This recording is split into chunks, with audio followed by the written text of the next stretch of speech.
Hello, Philadelphia! I'm Bruce Buffer. It's time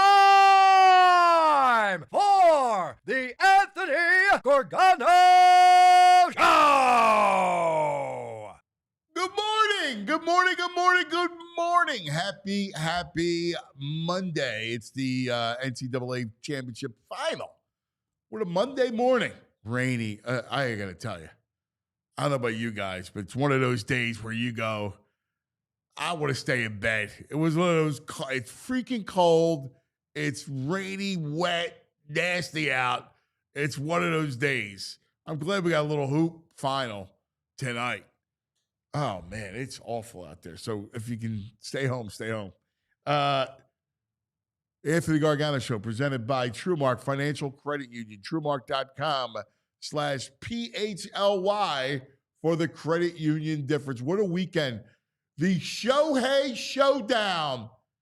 The true Shoguns. The Fighting Phillies. Yes, the Fighting Phillies take 2 of 3 from the mighty Dodgers. The unbeaten Dodgers entered Citizens Bank Park, the toast of baseball. And the Phillies took 2 of 3. And you saw during the course of this series, which is 3 games, which is completely baseball, that they're good. Dodgers are very good. Nobody's saying they're not. But, let's not get carried away here. And the Phillies showed you that. Baseball, man. That's what happens. They hit Snell. And we go through it. Friday night, Luzardo was the best pitcher of the weekend. He was ridiculous. Once again, 7 innings, 8 strikeouts. He gives up. They're all shutout innings. Only 2 hits. What a performance from Luzardo, who we talk about, well, he didn't do anything in the offseason. Oh, status quo. Luzardo showed you that they got an ace in the offseason. You loved his arm. It was a matter of coming back from injuries. He looks sensational. He pitches a complete gem on Friday night. On Saturday, interesting game, right? They wound up losing 3-1. Suzuki goes 4. The Aaron Nola hate, we really have to figure this out once and for all. Because Nola's getting drilled. I was talking to I had a baseball tournament all weekend. So I was in kid baseball, realm. So you got all fans, right? All dads. Every dad was ripping Nola. My buddy Rock. It's Nola stinks. Nola. No. Right? They all rip Nola. Then I'm talking to VG, and VG started to laugh. He goes, and I didn't see it because I wasn't on Twitter over the weekend. And all of a sudden, the Nola hate breaking social media. They just hate him. And I got to tell you, he gave up 2 home runs. He's always going to give up home runs because he's around the plate. But he didn't pitch poorly. I mean, gives you, 6 innings, 7 hits, 3 runs? I mean, the 2 home runs. It's unbelievable how we just don't like Nola. We got to get to the bottom of it. And then yesterday, the rubber match of the series, Casti Grand Slam. My man DeBro tweeted out, hug your loved ones, because we know there's calamity that happens when Castellanos goes yard, let alone the Grand Slam. So great game yesterday, man. Unbelievable. Phillies fall, but Teoscar's out of his mind. He hits 2 home runs, hits a double, has the go-ahead run late on the sacrifice fly because Ohtani didn't do anything all series. But Phillies battle back. Cassidy hits the grand slam to go up 6-2. Dodgers battle all the way back to take the lead. Stott ties it. Sosa gets the run home. It's 8-7. They survived Romano again because Romano almost blew Friday night and was bad again yesterday. And thankfully, Kerkering, Strom, Alvarado able to shut down the Dodgers. Phillies take 2 of 3. So big weekend win by the Fightins. We'll get it all into that as well as the national championship game, which is one of the great games you'll ever see. Saturday night, Duke trying to, we thought, just secure their win and the berth in the final. They're up comfortably. And then Houston goes on the run, forcing turnovers. What an ending. And the trash man goes down. So we have to pour one out for the trash can. Florida tonight against Auburn. What's up, man? What are you doing, buddy? Getting together. What are you doing, buddy? What am I doing? Florida, Houston, after Florida beats Auburn. I hate Houston. And Houston beats I hate Duke. Houston. I hate the way You they had play. Auburn. Yes. And you had Duke. Dude, I mean, that game was rigged or something. There's some shaving. Brain's got some intel and some shaving going on. They're up 8 with 3 minutes left, and they just totally implode. Get out of here. They're not shaving. Come on, dude. There's no ridiculous. shaving. There's a red flag with flag. I'm telling you, I've been saying it for a while now. He's not a clutch guy right now. I know he's 19 or 17 or however old, but there's numerous occasions where the games are on the line and he's come up short in last minute shots. Numerous occasions? Yeah, I've seen it at least 3 times. I'll say 3 times this year. Let him out. Oh, I can't remember, but I know I see it. Get the hell out of here. Well, are you nuts? I'm First not of all, nuts. you're out of your mind. I'm not out of my mind. He has a great game, right? Would you have 27 points? And he pressed at the end. He took a bad shot. Okay. He's a teenager. I He's get a it. teenager. I know. I'm He just saying. scores 20. Teenager, Say we're what? talking about giving this teenager $200 million. Oh my God, you're crazy. No, man. You're the reason why No. people hate Noah. Give me Ace Bailey, baby. Give me Ace. Big Ace over You're out of flag. your mind. That's the most Last ridiculous. place for Ace. Let's go. Dude, that's just ridiculous. I'm just saying. You're saying what? You're saying nonsense. I'm saying he had 27 points. He's I a get great it. player. Of course. He played 36 minutes. I and know. because he missed the last shot, It's a terrible shot. Oh, stop. Not a pressure guy. Shut up. Not a That's pressure just guy. stupid. That's flat out stupid. It's not. Yes, it is. Terrible shot. Terrible shot. Oh, my God. That's just what gives sports fans a bad name. Is this reactionary nonsense like that? I'm still saying He's no respect for the he's game. the best player in this draft, but he's not the next coming. That's why you lost to the brain, because you think with your stones and not your head. Yeah, of course. Who thinks with their head in sports? Come on. It's all heart and stones. No, that's what's wrong when you're trying to actually figure it out. Oh my Come on. God! If anyone's This gonna, take, if anyone's this gonna, is such a stupid take. if anyone's gonna know something about bad shots, it's Markel Futz. He says terrible shot. No, stop. You guys are out You're of your right. mind. You're right, Markel. You guys are out of your Futz. mind. You guys are crazy. Ray from Philly says Ace is the place. He also said you can't support the slander. That is a great line. Ace is the place. Yeah, baby. Ace Bailey, bring it here. Oh my God. Are you for Dude, real? all right, let's not get distracted now. We got a World Series contender, which we've known all along, but now the fan base is waking up. People were glued. I was out at the pub all weekend. People glued to this dot. It was like playoff baseball in April. It was great. Yesterday's game was phenomenal. All weekend. All weekend. I mean, playoff all weekend. Baseball. Playoff baseball's right. 3-2 Friday, 3-1 Saturday. Yeah, and then right? a slugfest. Yeah, that's exactly it. Let's not lose. This is the best bullpen in baseball. The Dodgers Took them to town yesterday. They ate up this bullpen pretty much Friday and Sunday. Yeah, I thought so too. I again, Not intimidated by them. No, but I mean, look, even as a whole, I mean, Dodgers are great. We know that, but come on, this is not an invincible team. It's not. Baseball is not it, and the Phillies are We really heard some good. people saying 130 wins. Dave Segui, my man, I was texting with him yesterday. Yeah, you know, you look at the weekend, and you know it was just an impressive display. yeah. I mean, you know what the Phillies have issues with? They got bullpen problems, and Bohm's got to get his head right.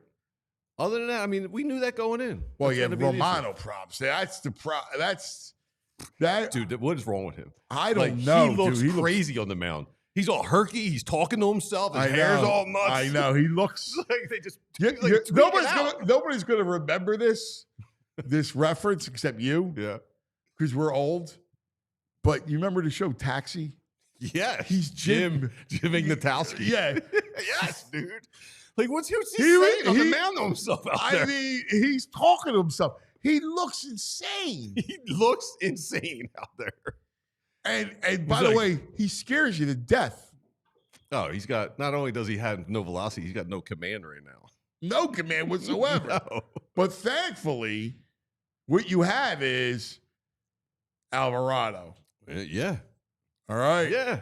And Kerkering and Strom were yeah. Strom's been effective. He's lumbered a little. He doesn't look sharp, but he's effective right now. Well, the other day, what was it? What did he pitch? Friday? I think it was Friday. He didn't look sharp, but he got through it. Yeah. He gutted his way through it. Mm-hmm. But Romano's the one you worry about. Yeah, I mean, let's start from the weekend. Let's start from Friday. In the bullpen. Let's start from Friday because Luzardo was.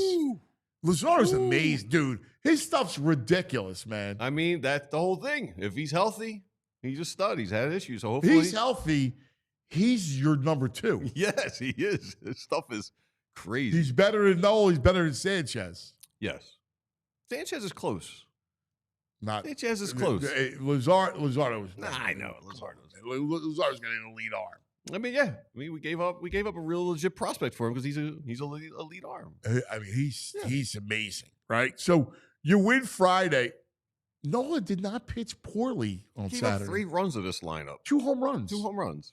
All right, that's what he does. I mean, because he catches the plate, so he's going to give up a couple home runs. So what? What you show those tweets?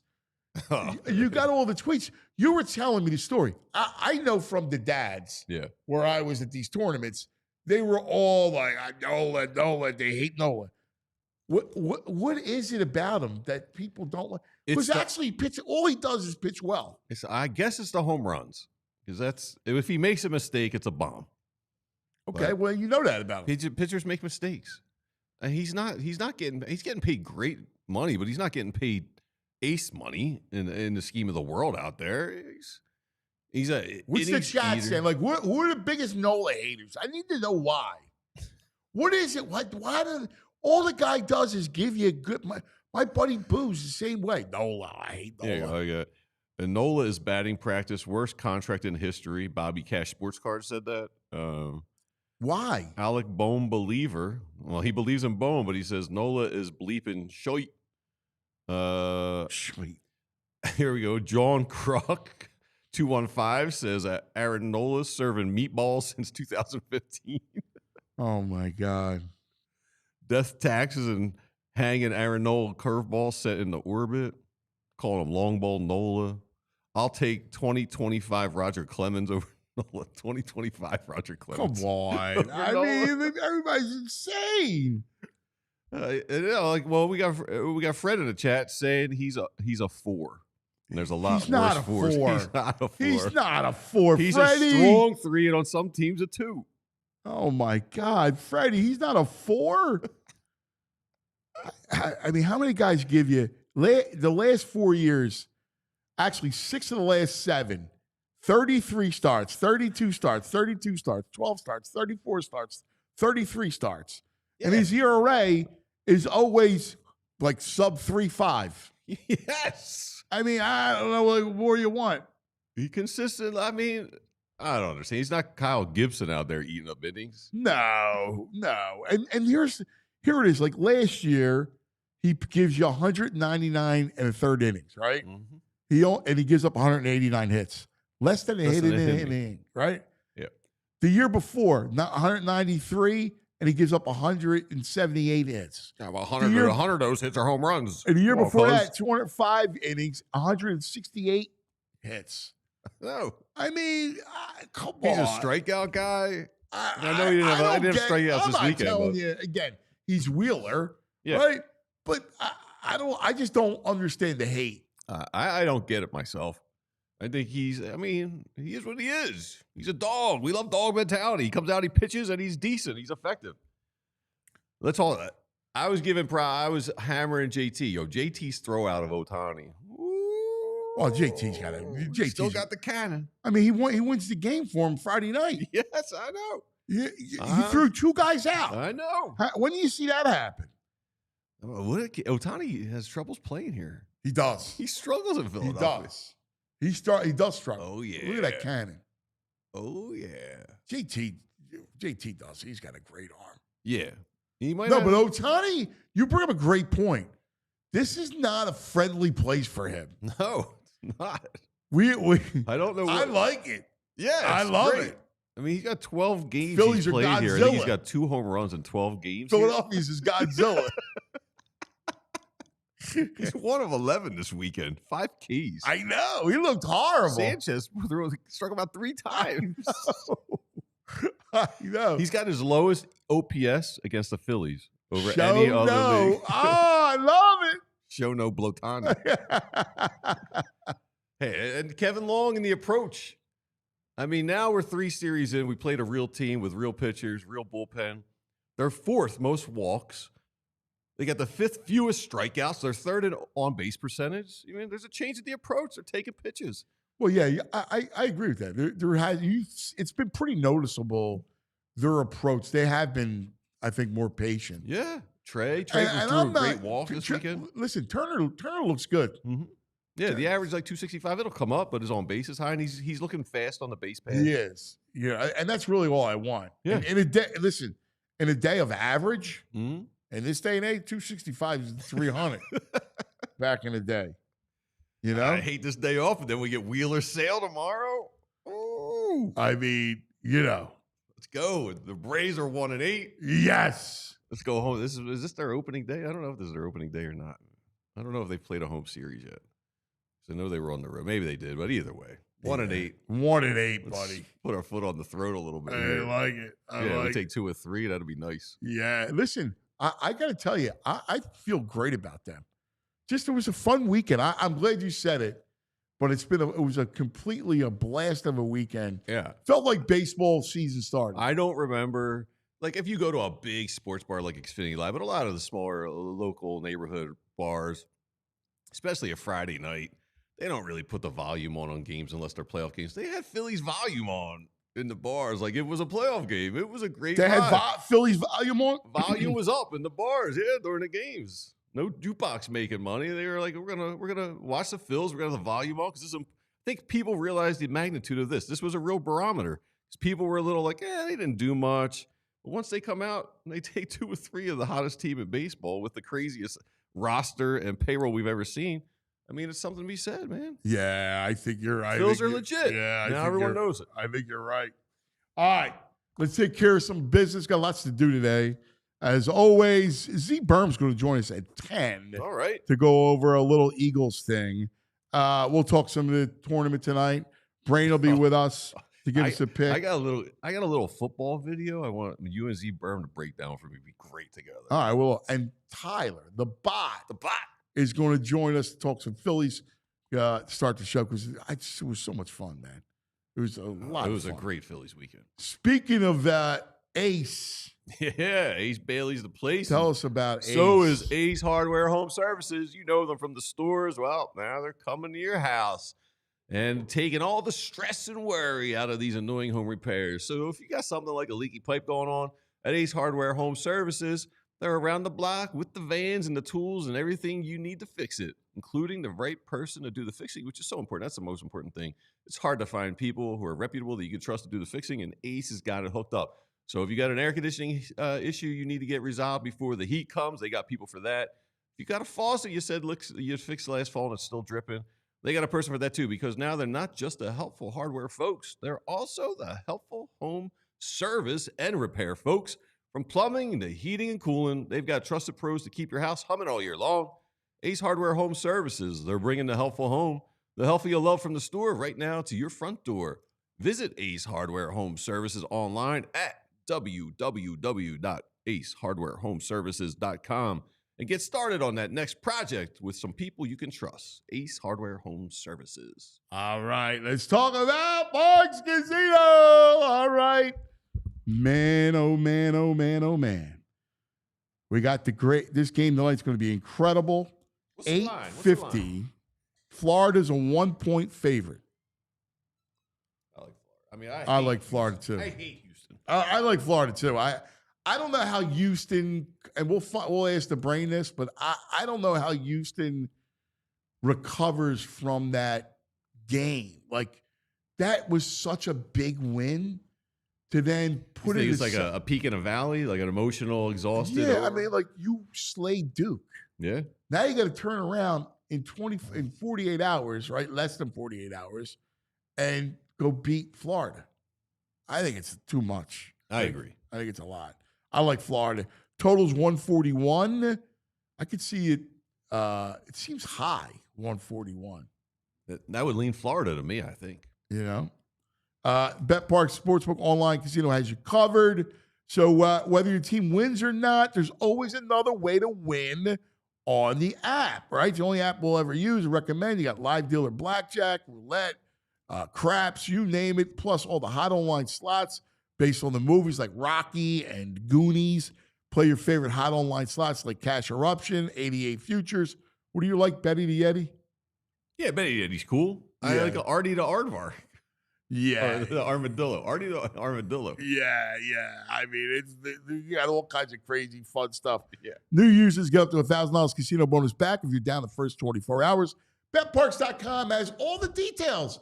You got to be 21. You got to be in PA, New Jersey, Michigan, Maryland, Ohio. If you have a gambling problem, please call 1-800-GAMBLER. All right, let's talk a little fighting from our all PHLY Phillies show. My man, Tyler Zulli, the bot. Tyler, good morning, guys. What do you say, bot? What's happening? Good morning, man. How are you? So, give me your what a weekend down there. Yeah, it was. By the way, that Florida team hasn't scored less than 77 in any game in the tournament. Routinely, like 80, 83, this 85. is a different. They score a lot of points. They man. do, but this Houston team's a better. For sure, it's probably team. them and Auburn are probably the two best, defensive teams they've been able to face. But and they're much better defensive team than Auburn. You know. Yeah, I think it's going to be a good game. I'm looking forward to it. Know that. See, here's the thing about Houston. I don't think that Houston has trouble scoring. Yeah, it's so when you guys they say, go like, through those periods, those long droughts. Yeah, the 140s seems high to me. Yeah, a little bit. I mean, unless they're feeling like Florida's going to drop 80. You know what I mean? 80 against that team. I mean, that's a lot for Houston's because they're gonna bleed possessions too. Like they bleed clock during their possessions. Sure. So that's why. But let's talk about Phillies. Let's do it.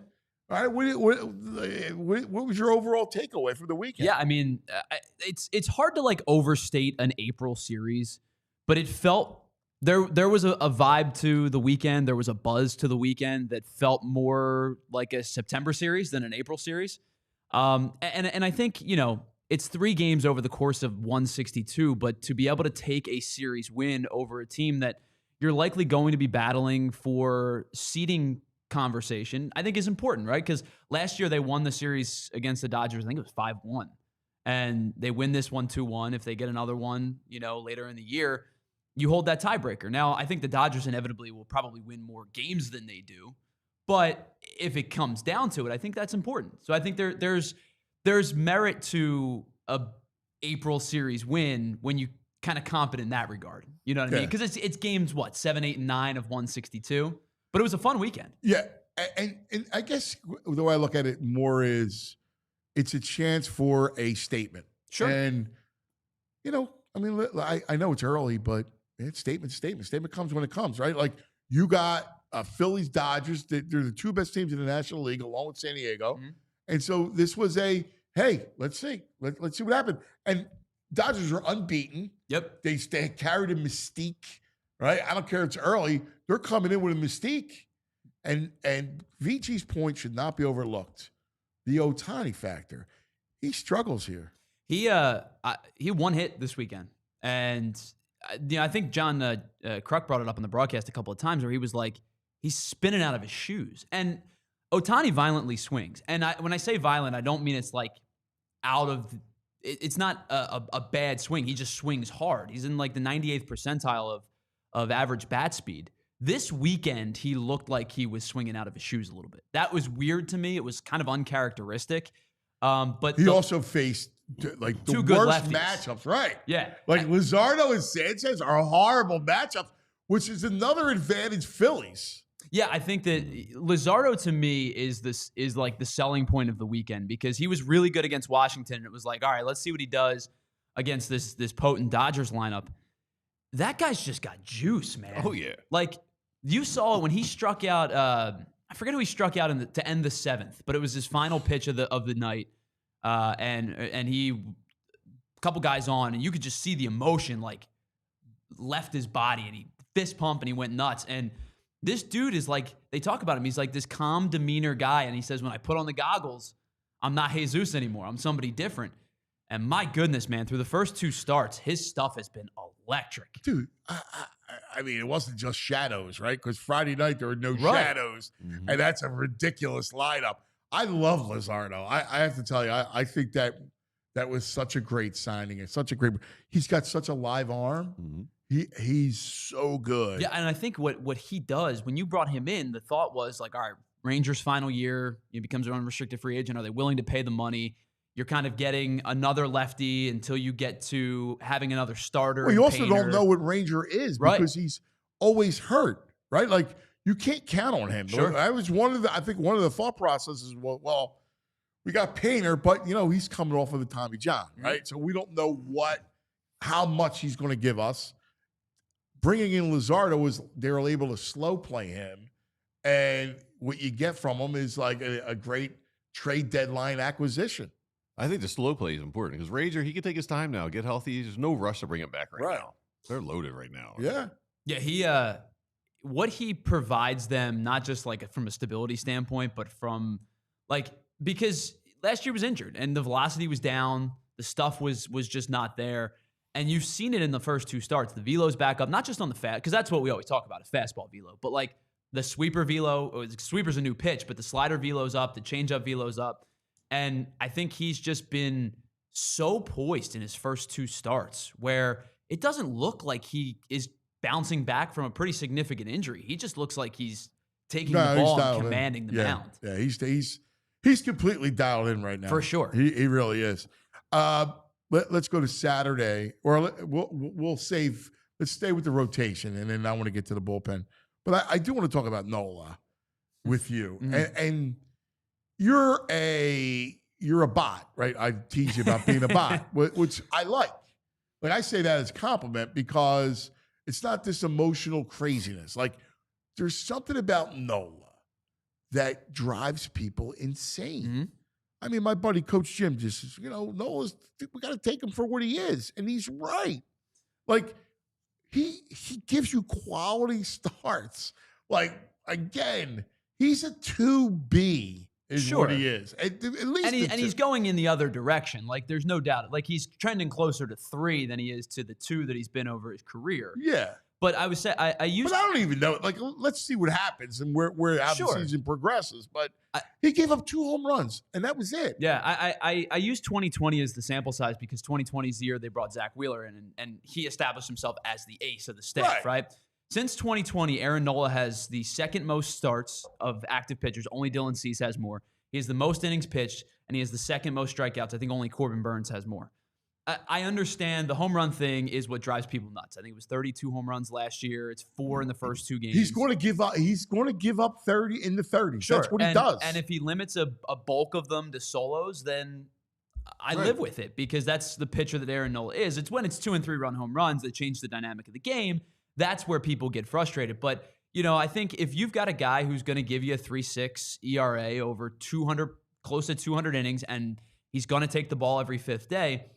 they probably paying him more than what he is valued at, but that was the going rate at the I market. don't know that in this day and age, like having a guy that can actually give you innings and quality innings is a rarity. Well, yeah, I mean, the onus is always on stuff and velocity, and so if you have a guy who can give you 6 and take the ball every 5th day, there's merit to a guy like that in your rotation. Well, there is, because he's not, again, VG said it right. He's not Kyle Gibson. Like I used to tease the Chunas. We used to love Kyle Gibson. I'll give you.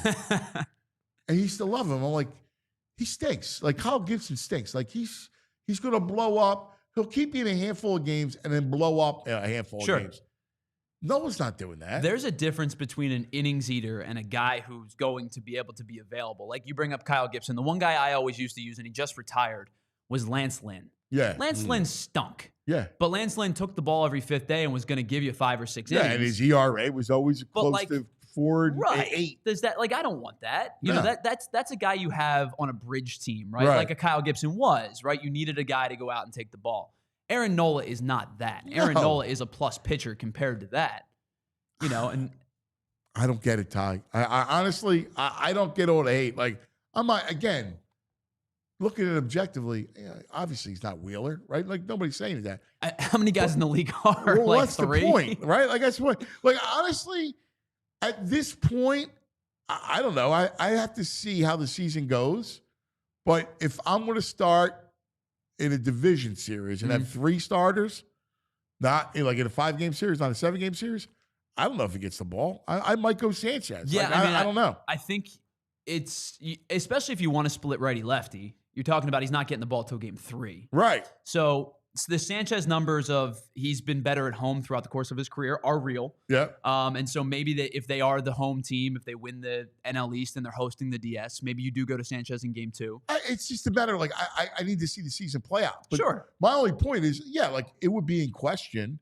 In a 7-game series, I would think that he would, well, right now, like, we don't know what's going to happen at the end. Like, Painter could come in and be ridiculous, and you go, I have to start the kid. Like, yeah, sure. You never know.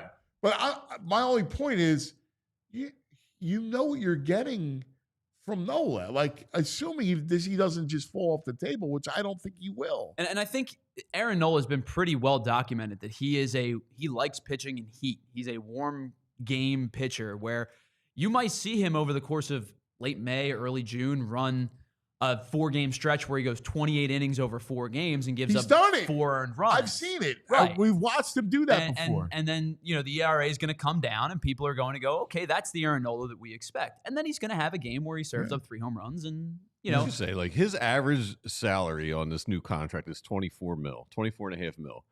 Nick Pivetta, he's playing for $4 million this year, but his option, he's got a guaranteed next year of $19 million. Nick Pivetta is $19 million. And he stinks. Aaron Nola, 24.5 is not. He's not overly paid. No. He's going to be that contract's going to be a bargain. All right, so let's go to the bullpen, and let's go to Romano, because Romano. Well, I mean, we know it's good, right? But what's scary is Romano and the bullpen. Sure. I mean, wow. I am positively looking. Alvarado's, other than the outing against the Rockies, has been excellent. Great. Yeah, I trust Kerkering, and I know people still have there's some. I do too. But Romano's been the guy that has really been frustrating. Where the 2 things that stand out to me is the slider's not turning over.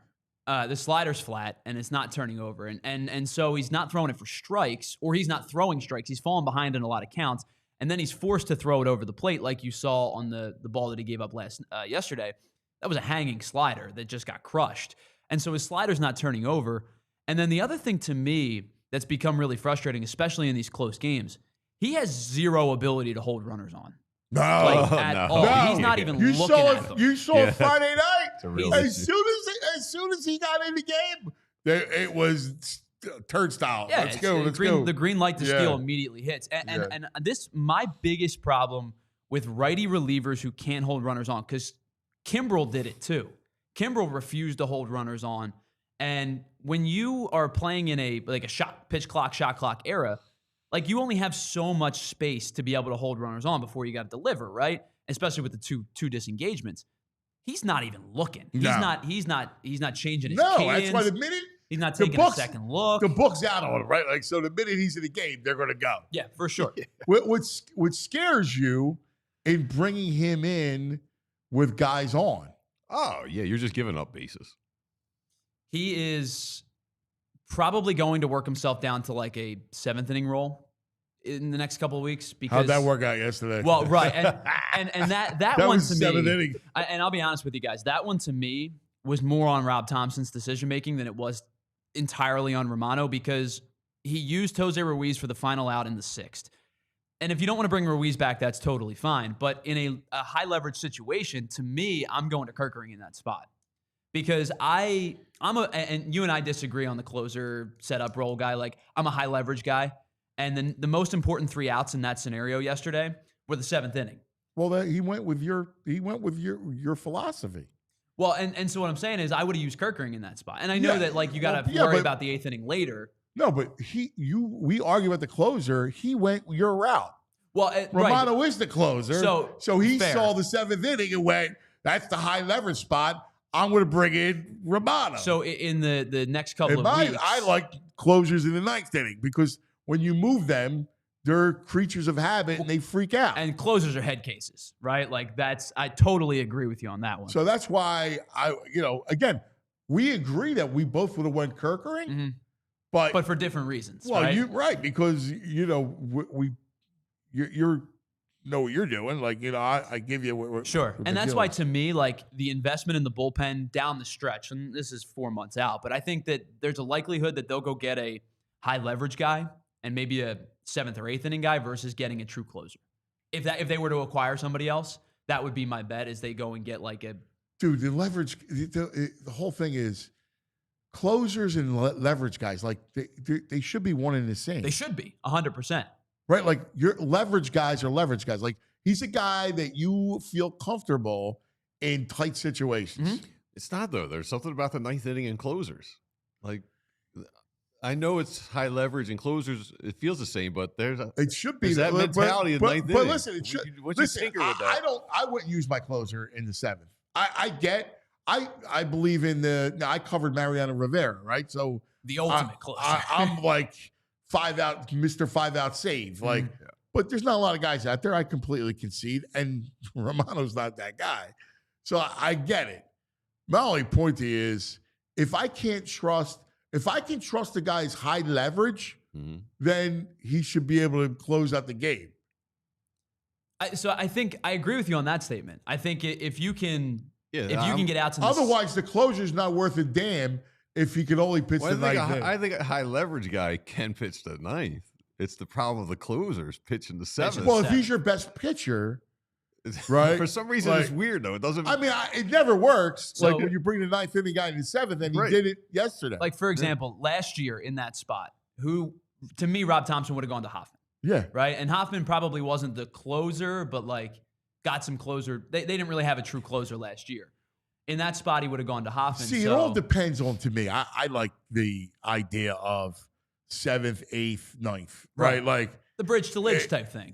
It works. I just think it works. Like we've tried to we always try to reinvent everything because everybody's the smartest guy in the room.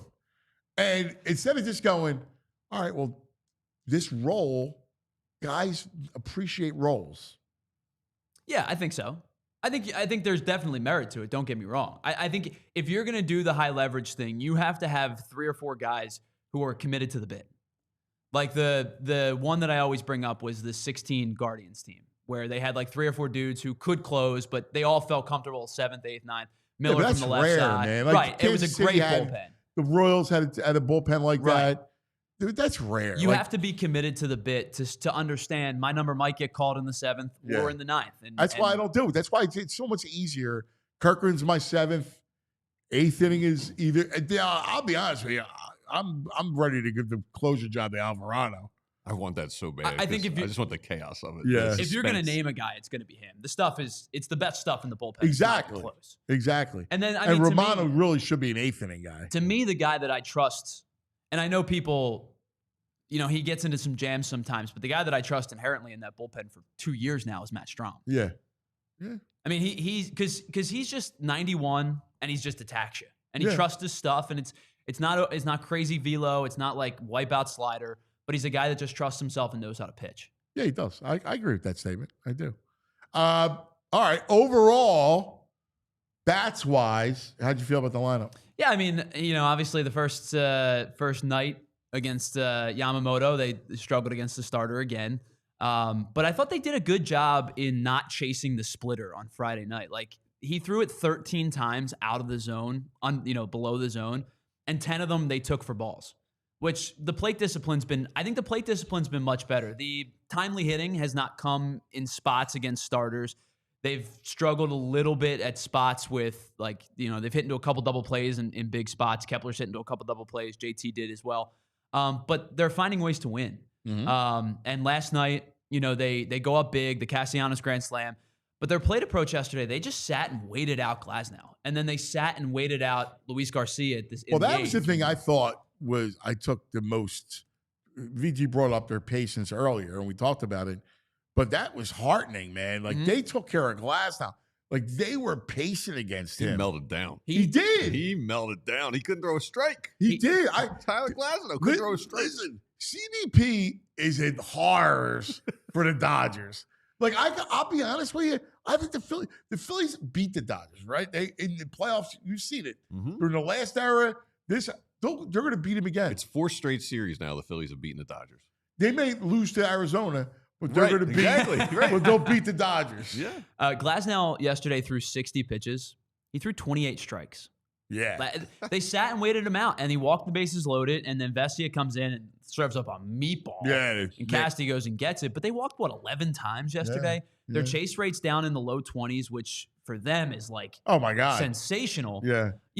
And I understand, they're not scoring against starters. They're doing it all against bullpens. But they've won 7 of their first 9. And I think plate approach-wise, other than Bohm, who is not seeing nearly enough pitches, they're seeing a lot more pitches, and their plate approach has been better over the first. Here's the thing about Bohm, and I can't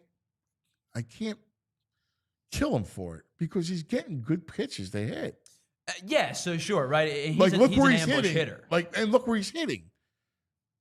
Yeah, I mean, when you're sitting between Bryce or Schwarber, depending on where you're at, I want him to go and get good pitches. You got to hunt fastballs. Sure, no doubt about it. I think the 9th inning on Saturday is what's going to drive people crazy because they, as a team, saw 3 pitches, right? They saw 3 pitches against Tanner Scott, and it was over. Yeah, but sometimes, listen, I'm all about patience, the whole thing, but I'll never kill a guy for swinging at a fastball.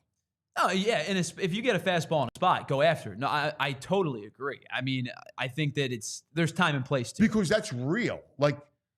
Sometimes we look at baseball through stats. Sure. Right? Sometimes. Yeah, well, 9 all the time. And that's not real baseball. Real baseball is, hey, I need a pitch to hit. All right? And if I'm behind Bryce, and if I'm between Bryce and Schwarber, I'm going to get pitches to hit. There is something to the first pitch fastball might be the best pitch you see in the at-bat.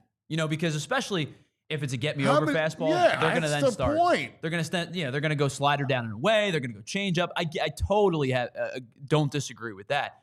But I think it's a time and place thing where in a scenario where you're down 2 runs, you can't go 1, 2, 3 on 3 pitches.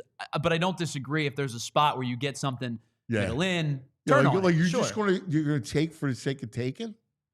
Not entirely. I think if you're taking, that's not real baseball. You can't at this level. If you're looking fastball and you're getting that fastball, you got to take a hack at it. Yes. If it's in the zone. It's not real. We look at it like the fan perspective and go, wow, but you're going to we should crush Jimmy for it too. See How many times we hear Jimmy, swing at the first pitch. But if you're looking for it, it's there.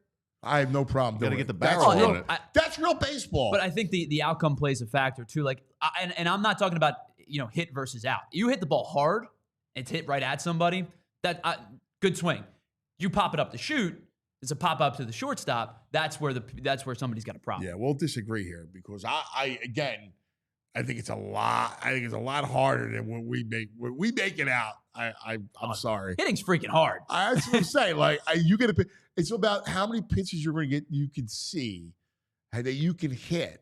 That's the name of the game. Yeah, like I said, you may only get one hittable pitch in the entire. And depending on where you hit in the lineup, like you're Bohm and you're between those two guys, you're going to see something. Sure.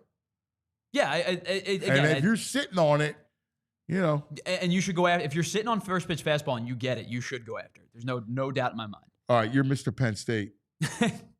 Penn State, Abdul Carter, whom we both love, had breakfast Sunday with the Giants. Brian Dable. I think there's, I think people have just penciled in Shedeur Sanders as the third pick, and I do think that Cam Ward goes 1. So it's really about what Cleveland does at 2. Do they go quarterback or not?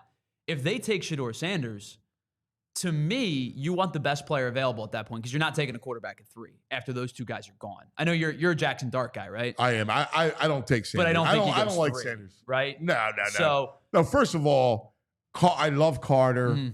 And, I mean, Hunter's legit. Right. Man. So you're asking yourself, Hunter's unbelievable. Who's the best player available? And your two answers are Abdul Carter or Travis Hunter. Right. And so that if it's quarterback, those are the only two guys. If I'm the Giants, I'm not taking. Who would you rather face? Who would you rather the Giants take? Shedeur. Yeah, I mean, if it's going to be Carter or Hunter. Oh, I don't want. I think Carter's a beast. Hunter. I think it might be Hunter, and that's not a knock on him. I think he's an excellent, and he's going to be. He's going to play, and both listen, sides of the ball. He'll get snaps on both sides If you're of the the ball. Browns, how do you not go Myles Garrett with Abdul Carter? I agree. Listen, I agree with you. Yeah, I don't think it's. Are they going to force that kid? That kid is not the second pick in the draft. My brother, guys, appreciate great you. Stuff. Good stuff. When's the Philly show? 1 o'clock today. Love it. Yeah, we'll be on today. Talk. I'm gonna nerd out about Luzardo. I love when you nerd out, buddy. Nerd out about Luzardo. Great stuff. Appreciate you guys. Great stuff. The bot doing some fightings. We love him.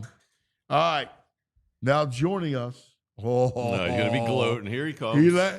Let him gloat. Let him gloat. It's why one guy's the trash man and the other guy's the brain. Brain. Red, the brain finder. There Look he is. at him. Oh, he's all cleaned and whited out. Look at him. There he You know, is. DJ, almost felt bad for you in the Duke game. Keyword being almost. Nah, dude, But- I say you got a line. There's some point shaving going on that you got wind that was going to have at the end of that game. Come on. Point man. shaving. They won the game outright. Point shaving. They're up by 8. They're up by 8 with 2 minutes left. They blow that game. They were up by 6 with 30 seconds left. That was, Anthony, let me ask you a question. Was that the all-time Final Four loss that you could think of? I remember the Memphis-Kansas finals. Perry, because I had a huge future on Memphis. They blew a 7-point lead in like a minute and a half. But I think that was the all-time worst that I can recall. All-time worst loss in the Final Four game. I couldn't think of it. I actually tried. I certainly agree with that one, Bray. I mean, Michigan, Butler losing. No. But not in all. I'm talking game that you blew like crazy. Yeah. Butler had that Duke. game. Duke. Yeah, no. Duke had that game. No, I agree with you. I was just trying to think of games that suffered tough losses. But that was... You know, I just saw one, Anthony, the highlights of it, which came up in one of these reels I was watching. Yeah, can I forget this game? And then I remember like, oh my God, that happened. Auburn was beating Virginia the entire way, and they're up 2. They were up 4 with 7 seconds to go. The year that Virginia won the title after the where they lost the 116 game and they beat Texas Tech in overtime. They're up 4 with like 7 seconds to go. They hit a 3, cut it to 1. They foul, split 2 free throws with 1.2 seconds left. They inbound the ball, and they threw the ball to the guard from Virginia. He misses it. They call foul. That after he shot it, he bumped into him. Right before that, Virginia double dribbled. The referee didn't call it, and he got 3 free throws when there was no time on the clock, and he made all 3 in the Final Four game. And I kind of forget that. I forgot about that game. I was like, that was a bad one. Yeah. No, but Saturday night was unbelievable. It was it was the greatest. It was such an incredible night. You know, people get on Cooper flag for Oh, stop it. I mean, Stop it. It's ridiculous. VG's not the only one. Joke. Another No, friend of mine. he was the one guy you couldn't get on VGs. Exactly. Come on. Except for that last shot. Come on. Thank, Stop it. Brain, thank you. I had the same conversation with him to start the show. But you know what, Anthony? We talked about it. Houston was the one annoying, I say annoying in a complimentary way. In a complimentary way. If there was ever a team that was going to do that to Duke, that was a team. Now, was it lucky that it happened? I'm not going to sit here and tell you, yeah, being down 6 with 30 seconds to go to that jump. But if there was a team that scrapped and clawed, yeah, and but just, they called. No, you're right. And look, that was them. Defense. They get they 4 points in the last 12 minutes. They melted down. They couldn't break their press. They couldn't handle the pressure. And, that's why we both like Houston in the game. I texted a friend of mine, my buddy Kevin, right, who played baseball at Duke, huge Duke guy, right?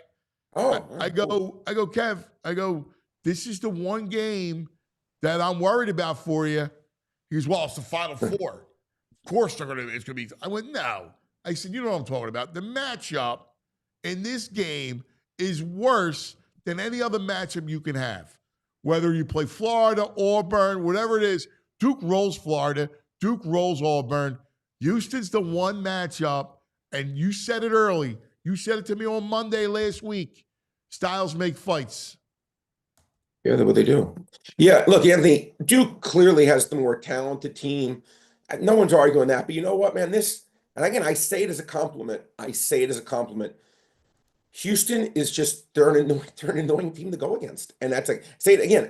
Remember when Lenny Dykstra used to hit lead off, and he would go like this with his hands and his bat and step out of the plate, be there taking 26 pitches, and your pitcher's already throwing 50 pitches in the first inning because Dykstra took 26 of them. He was an annoying guy to go against. And that 93 Phillies team, I thought, was the hardest lineup almost ever I've seen to go against. I wasn't the best in terms of, just playing teams that scored more runs, but they would make you throw so many pitches. And the Yankees, when they were winning World Series, they would make you throw so many pitches. And Houston, they're just again, they're annoying to go against. They fight you, and they just make everything hard. And they have a great coach. I mean, it wasn't not the most talented. It wasn't team, hard for a chunk of the shoot. game. Duke was having their way for the most part. They're up double digits in the second half. Yeah, but again, VG, they were winning the entire game. Again, I'm not going to sit here and. I mean, Duke, it was an easy roll to run for the last 3 Wasn't minutes it of the easy? game. Easy. Yeah, it wasn't easy. They were winning most of the game about like 8 points. They were winning most of the game. Duke got up by 8, and then I'd say it was for the next 20, 30 minutes. It was almost just a dead even game. And then double digits at some point in the second half. Okay, what's for that mean? a brief period. They got it to 14 with like 12 minutes to go, and then Duke in the last 12 minutes they scored 2 baskets. You watch the game happens all the time. You guys are acting like they were held to like 40 points and struggling. There was an easy ride for me until the last like 5 minutes of the game. Right, you're out of your mind. BG, they couldn't score. BG, you got to be fair. They couldn't come close to scoring. At what point you give them credit? You're not going to give them credit? No. You think it was an accident they didn't score? This is a choke job by Duke of all time. John Shire is a young coach who couldn't settle his team down. They scored 67 points, dude. No, I get it. You guys acted like they were going to score 40. BG, I'll tell you what I want you to do. Almost 70 points. But that doesn't mean anything with what Duke was doing. Duke was scoring in the 80s and 90s. Yeah, okay, so they're in the 80s. They're close to 70. I mean, you guys are acting like it was like a play a 54, one-on-one 53. basketball game against a 90-year-old grandmother and then go up against freaking Shea Gilgeous-Alexander and tell me if there's any difference. You're not factoring in there's a difference. They're going against Houston, a team that made it harder for them. You're just acting like it's all Duke bang bad. You're not being fair. Is it all Duke? It was a Duke implosion. Houston's defense smothered them and gave them trouble. Which was something that was hit some big shots, man. I mean, nothing too.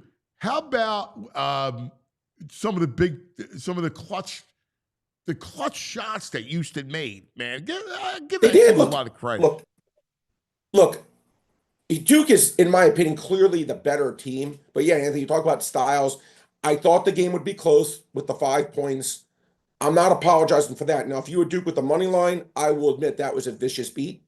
You would Duke +5 or laying 5.5. I don't feel bad for you because the game was basically more or less a 7 to 8 point game the entire way. And then at the end, they clawed down and completely stopped Duke from doing anything. That's just how I see it again now. But listen, I give Houston a lot of credit. They are a tough team to go against. Now, look at, I know you're bitter. I get it. He is Because bitter. Florida the lack lost of anyway. adjustments by Florida won Shire anyway. in the last 3 minutes. He had nothing. He had no Adjustments. answers. Nothing. Come on, you're a coach. You got to be able to adjust at some point. Adjust what? Handling the You pressure a little better. Okay, well, that's not an adjustment. Put up a That's play to get how an you easy handle the bucket. pressure. Put up a play to get an easy bucket. Dude, they're a good. It's a great defense. Okay. I don't know. VJ, you're just you're totally discounting the. It's like if the team doesn't score a game in baseball and they're going against Zach Wheeler, you're like, well, they should have scored. You're not factoring in the opponent. You're just glossing over that, which I don't like. I'm factoring in gotta the give opponent. Houston It's the some best credit team here. in the NCAA with the best player. I mean, come on. So let me ask you a question. If Aaron Judge goes 0-4 against Zach Wheeler and you're like, you stink, Aaron Judge. In a high How did you not get a pressure hit? game in Game 7 of the World Series, yeah, that's a choke job by Aaron Judge. All right. I think you got to look at the opponent, and I think I don't know. I mean, I hear you. You're a And they sportsman. You're a sportsman, Brad. That's the difference. VG, you can get. Listen, He's a you knuckle can get something dragger. back tonight. Where are we going? What'd you say? Come on. What? Where are we going in tonight's game? Oh, I haven't even looked. Haven't I haven't even looked looked. at the What do you NCAA mean finals haven't game. looked? Stop I'm in it. the final. It's the Haven't even Phillies. I've been looked. filling up, man. Ah, get out. Hey, Brain. I probably I lean, love Florida tonight. I love Florida tonight. I'd lean Houston tonight, probably. Well, VG, if you want, we have a game. We have a bet. Because Anthony, I told you the winner of Duke Houston was going to win the game. I've changed my mind. I think Florida's going to win. And the one thing that gives me pause for concern, Anthony, is what you said about the pressure. And I'm remembering that UConn game against Florida and how they really wilted. But, you know, Anthony, it comes down to me. When I see Clayton, as good as Cooper Flagg is, and he's the best player in college basketball, no one's arguing that. It's not even, he just is. But when I see a guard like Clayton, it's just, right now, to me, completely unstoppable. I just think that he's too good right now. And they do play good defense also. I think Florida wins by, call it 7. We're going to go 72-65 Florida. I love it. I completely see the same thing. I look at Florida. Clayton is unbelievable. How about during their run, how guys would pass up shots, Condon, like you name it, just to get Clayton the ball. Smart, but it's smart. Anthony's smart. I know. It's actually smart. Listen, it was an amazing. I mean, he is so clutch. He's such a hell of a player. Now, he's doing Anthony, what's his name? Shabazz Napier and Kemba Walker, right? Yeah. Same exact thing. Yeah. Listen, Carrying him. Here's the other issue that Houston's got tonight. Yep. They're coming off the most epic win in the history of their program. And now you can turn around 2 days later and go play for a national championship. That was their national championship. They slayed mighty Duke after being down like that. I don't think they get it. I can't see it. I don't think that they can kind of turn it around. That's where the 48 hours really hurts you. Yeah. Well, Anthony, it's funny. To me, it's a combination of, and I agree with every single thing you said, but I also think that Florida is just, in my opinion, better defensively than Duke. Yeah. And again, as great as Cooper Flagg is, and again, I think he's tremendous, like tremendous. I think he's the best freshman since Carmelo Anthony. I actually think he's been that good, believe it or not. Carmelo won, so he's when I look, I think you don't think so? Carmelo wasn't a choke job. He closed it out and won the national championship. I thought he had a great year. But I think that Clayton presents a different set of problems that I just think that Houston, as good as they are, will struggle to beat. And I think right now, lay the one with Florida. I think Florida gets home again by 7 points or so. All right, so Traxman's we betting the VJ? Traxman's got Houston. You giving me 7? Yeah, I'm in on 7. 6.5. VG, you're better than that. Come on. I mean, I don't like this Houston team. I don't want to cheer for them, but all right, I'll take them +1. All right, I'll have my vegetables, man. You got to give him a shot because you're up 2. I'll give him a shot. Because I love VG. I have total respect for this man. But I'm only going to do it if we disagree. Now, again, total in the first half is 66.5. Total in the game is 141 right now. 141 and 66.5. Let you choose. I'll take the over. I'll take the under. Oh, perfect. We doing first half, we doing game. Game. I can't think about first All right, half I have under stats and all that. 141. Come on. I don't I'm have the giving brain you a you chance. got. No, I'm not bad. I'm giving you a chance. Giving you a chance. You go 2-0 here. We end up 8-8. Yeah, I know. All right.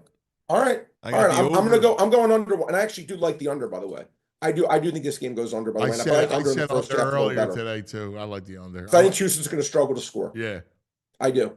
I do think Houston's going to struggle to score. I know you guys have Zach coming up. I just want to give you a couple quick props and other games I like real quick before I'm off the air. This is one of my best data games ever, guys. Real quick. Before you give us the props, I do have to ask you about this game tonight. Are there any player props that you like in this game? Don't even get me started with this. Like Clayton. You know, it's funny. I had never, Anthony, and maybe it's just me being whatever. I never have done. I can recall. I don't recall ever betting a college prop. I just haven't really done it. Really? Maybe even in football. Maybe I gave out once this year. I really just haven't, because the limits are usually so small. Although for the finals game, I'm sure they're a lot bigger. Maybe I'll delve in and look, but usually just college. I don't know. Maybe I do it in PA. I usually don't do it for that. It's so frustrating. You can't bet on individual college players in Pennsylvania. Really? Yeah. Oh, there you go. Yeah. Okay, there you go. Yeah. But I didn't. Now, I saw that Clayton's over-under was 19.5, by the way. I did see that, which was interesting. Low, isn't it? I think, but look who he's going against, VG. Again, as I said, he's going against the hardest opponent. So, I think you have to factor that into your calculus. Maybe against everyone else, you should be 23.5 right now. But going against this team, this is a harder team than normal. So, I don't know, but no, I don't want to be disingenuous, guys, and give an answer. I haven't really studied it. So but I want to give a couple things. Zach Eflin, ex-Philadelphia Philly. Anthony, what does he do better than anyone in baseball? Do you know what that is? What Eflin does? Give up better than anyone in baseball. Give up home runs? Innings eater. I love you, Matt. I love you. No, well, he could do that too. I don't know that, but you could be right. He has better control than anyone in baseball. 25-6 in 2023, 26-3 last year, 2-0 this year, 53-9 under 1.5 walks. You're going to make it 1.5. I'm going to go to the window and cash that ticket. Zach Eflin, with a great first name, by the way. Love this first name. Next man, your next guest up knows it's a great first name. With a name like that, you're not going over 1.5 walks. You're going under 1.5 walks. Zach Eflin, 53-9. Next, Hunter Green, my Cy Young pick this year. Last 20 games, under 4.5 hits, 16-4. Back in Hunter Green. And I took Hunter Green plus $1.40 today against Logan Webb. Definition of a 50-50 game. You want to give me plus $1.40 in a 50-50 game. I'm taking it. 2 NBA props, and I'll let you run. Cade Cunningham, 41-19. Over 8.5 assists. Taking juice, by the way, like that. And Tim Hardaway Jr., despite going to a great university, not going to see him getting over 12.5 points. 34-12 to that under this year. And the only reason he's been going over recently is because Cade Cunningham, he's been out. Cade Cunningham's now back. We're going under Tim Hardaway Jr. There you go. I like it, Brain. I like the Nats tonight. You like the Nats? Gore's on the mound, and it's miserable out. If they get this game in, the weather is not L.A. weather. Gore is good. So. VG, if we tie this, I'll be devastated if I blow this 8-6 record. He came in a little braggadocious. You know what I'm smelling? I'm smelling a VG Brain season-long MLB game. I'm in. Listen, you don't have to go head-to-head. Yeah. You just give out a couple picks every night. Trash pick. Yeah. You don't have to twist my arm, buddy. I love going against VG. All right. In a respectful way. I love VG. Yeah. Total respect for the man. And I will go against him knowing I can't stand you, Brand. I can't wait to beat you. I don't blame you. I can't stand myself. Good stuff, brother. Good, guys. Appreciate it, pal. Appreciate you both. Here he is, the brain. It's 10 a.m. Our 10 a.m. hour presented by Rite Aid. RiteAid.com/PHLY for the store and pharmacy nearest you. Let's talk about some of our friends, shall we? Like Rothman. Yes. Rothman Orthopedics. Oh, man, my favorite Rothman. All right. Here's the deal. We've all been there trying to push through that injury, that nagging pain, right? Yeah. But it just doesn't get any better. So what do you do? You go to Rothman. Thank you. Duh. That's right. There you go. So whether it's running, golfing, playing with kids, right? Your kids, Rothman's experts specialize in treating all types of muscular skeletal issues. So they focus on high quality, compassionate care that will have you feeling better and back to doing what you love. That's the thing, man. Get you throw BP, go out in the yard, Play some hoops. That's right, man. Do the whole thing. So if pain's slowing you down, it's time to take action. Head over to rothmanortho.com/PHLY and schedule your appointment today. Rothman Orthopedics, your mobility is their mission. Yeah, you're right. I like that. Your mobility is their mission. Yeah. That's pretty good. Mm-hmm. All right. So now let's talk about Parks Casino. And so you have it. It's won the game tonight? 850 tip, by the way. Yeah. Are you in? Yeah. Well, man. not a man, but of course you're in. Yeah. But are you out? You going to go out to watch it? I have to go. One of my favorite bartenders' birthdays today, so I'm going to go hang out with him and throw a few back and hopefully I'll watch the first half there and then the second half at home. I hope. All right. There you go. The college basketball tournament championship is here. Florida, 1-point favorite against Houston. You heard the thing. VG likes Houston and over. I like Florida and under. I love Florida. How's that feel going with Brain all the time? You like that? Listen, I don't go with them. Yeah, you that's know, your boy. You're tight. But listen, I love the Brain. But listen, you know that I give you my picks first. He happens to agree with me. That's what happens. I don't know. I didn't hear you say you love the under, did you? I'll ask Andrew. Didn't I say I like the under earlier in the game? You did. What's he got to not agree with you? Joey, what did he say? He said knows. it. I said it.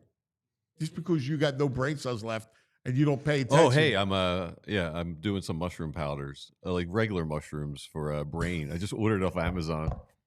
Some Lion's mud coffee. Lion's Mane mushroom powder for Brain. That's the next thing. This mushroom thing is it's a big craze. The mushroom. Peg has been crazy about mushrooms forever. Oh yeah. Mm-hmm. All right.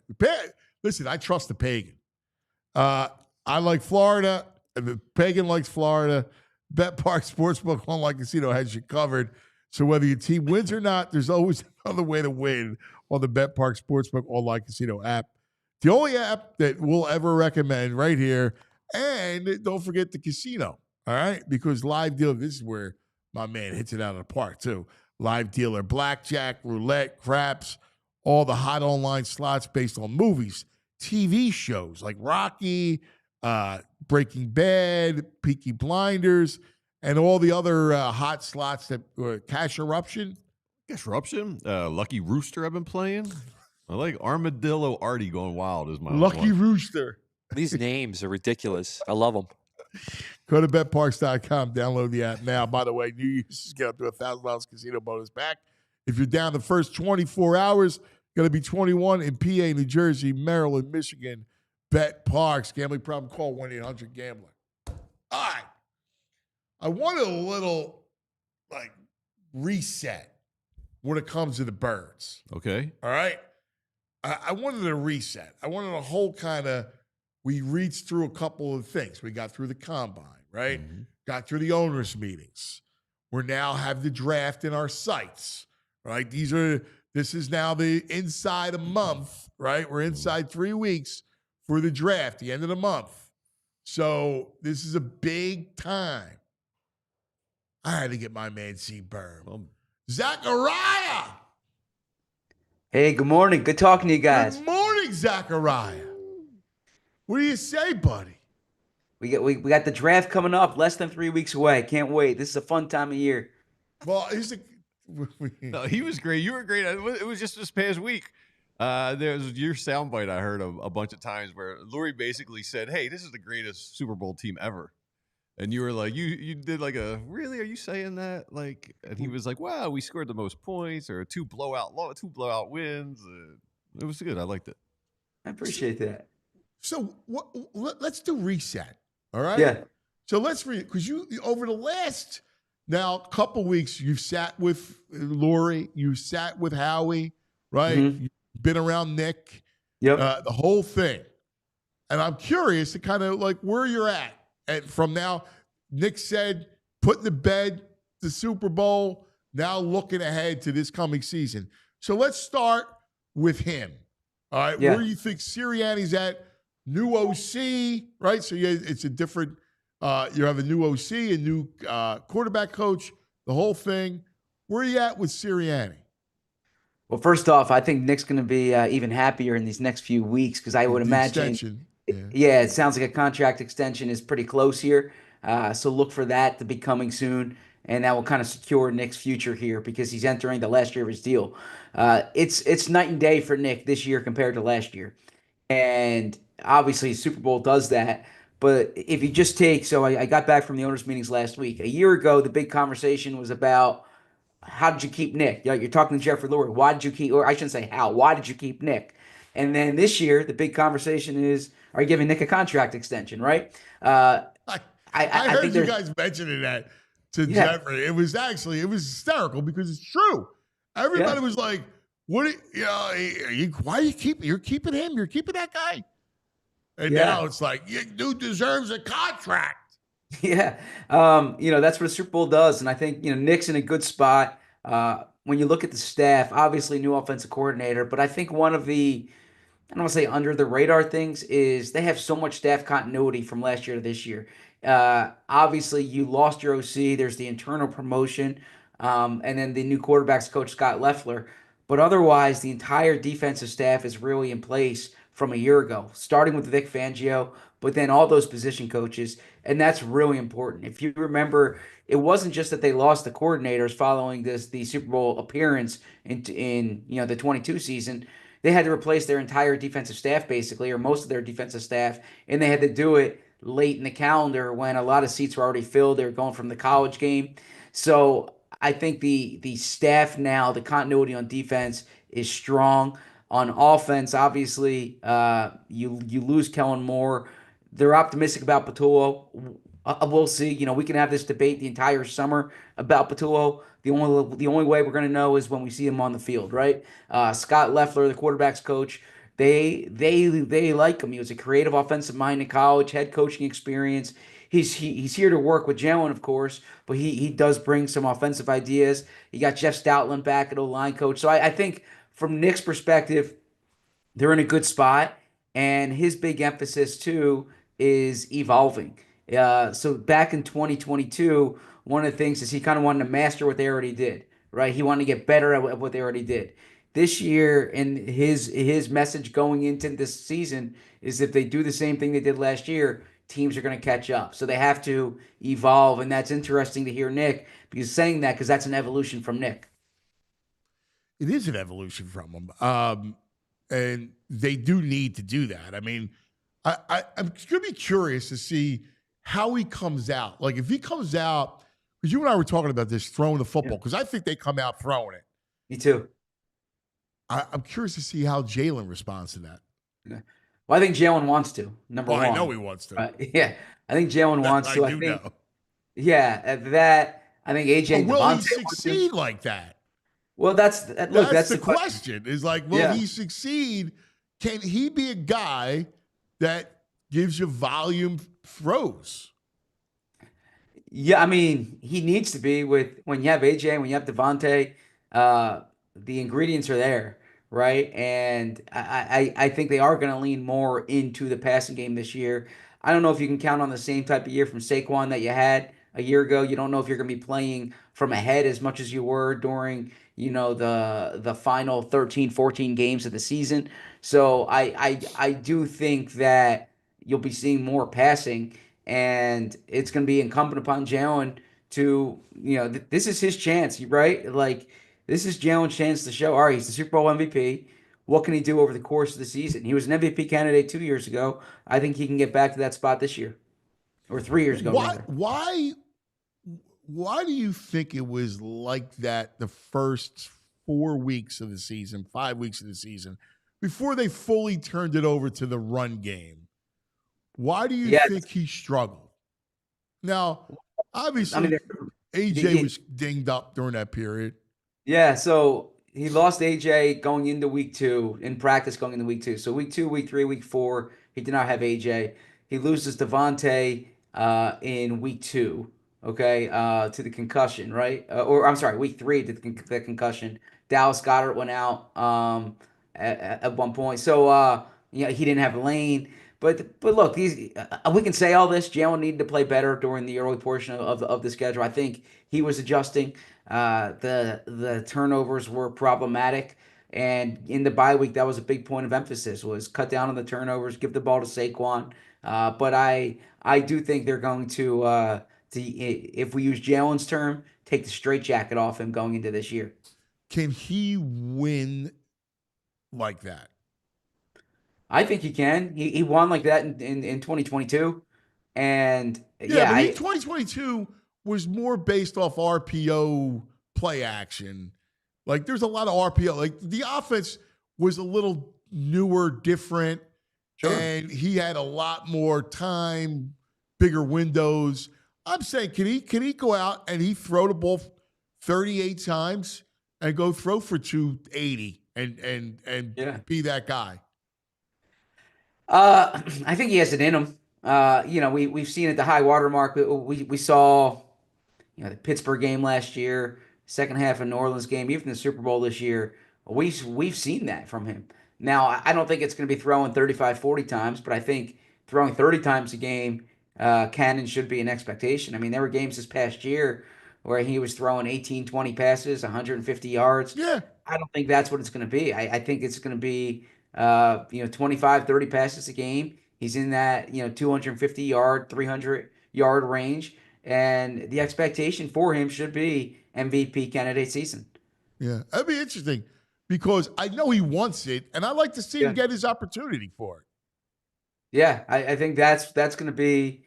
I know there are fans who are real excited about the way they ran the ball last year. I think as this offense evolves, it's going to pass the ball more going forward. Well, here's the beauty is that with that O-line, now you got no Becton, but with that O-line, and I still think they'll be all right, that run game's not going to disappear or fall off the planet. It's not. You're right in terms of the offensive line, but I'm not saying Saquon's going to get injured. What I'm saying is that the Eagles had a remarkably healthy season from Saquon last year. No, you saw it with McCaffrey. How many times can you do that with that volume of carries? I hear you. Exactly. It's a position where there are a lot of injuries. Yeah, like you saw with McCaffrey when you come off that heavy workload.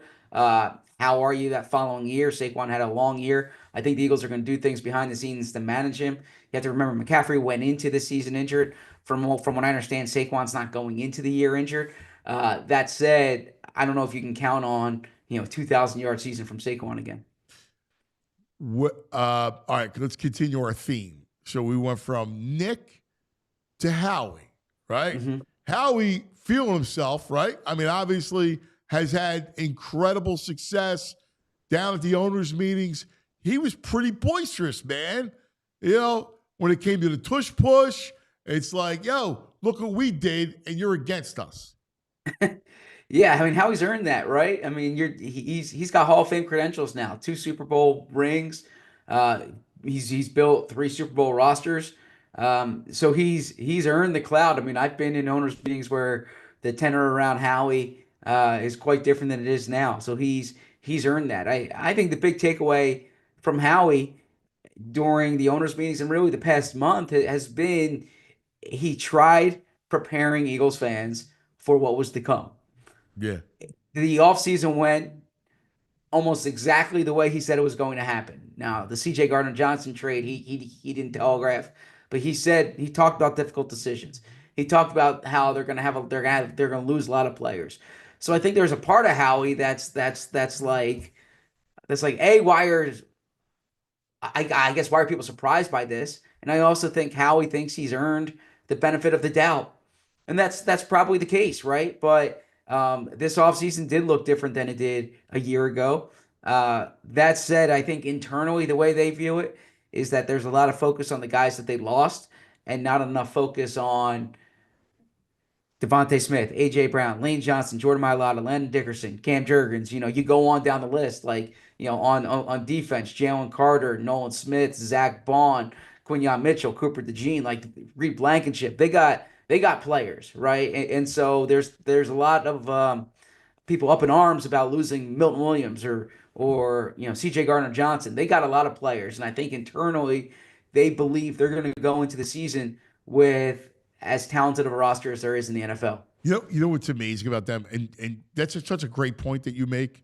Like, if you did this exercise, let's take the Super 7 of every team, the 7 best players on every team's roster. The Eagles are going to come out number 1. Yeah, you're right. That's the way they're banking on it, is that their best players from last year are back, right? I mean, we thought going into the Super Bowl they had the most talented roster in the NFL. If you wrote down the 5 best players, the 10 best players on last year's team, they're all back basically, Right. right?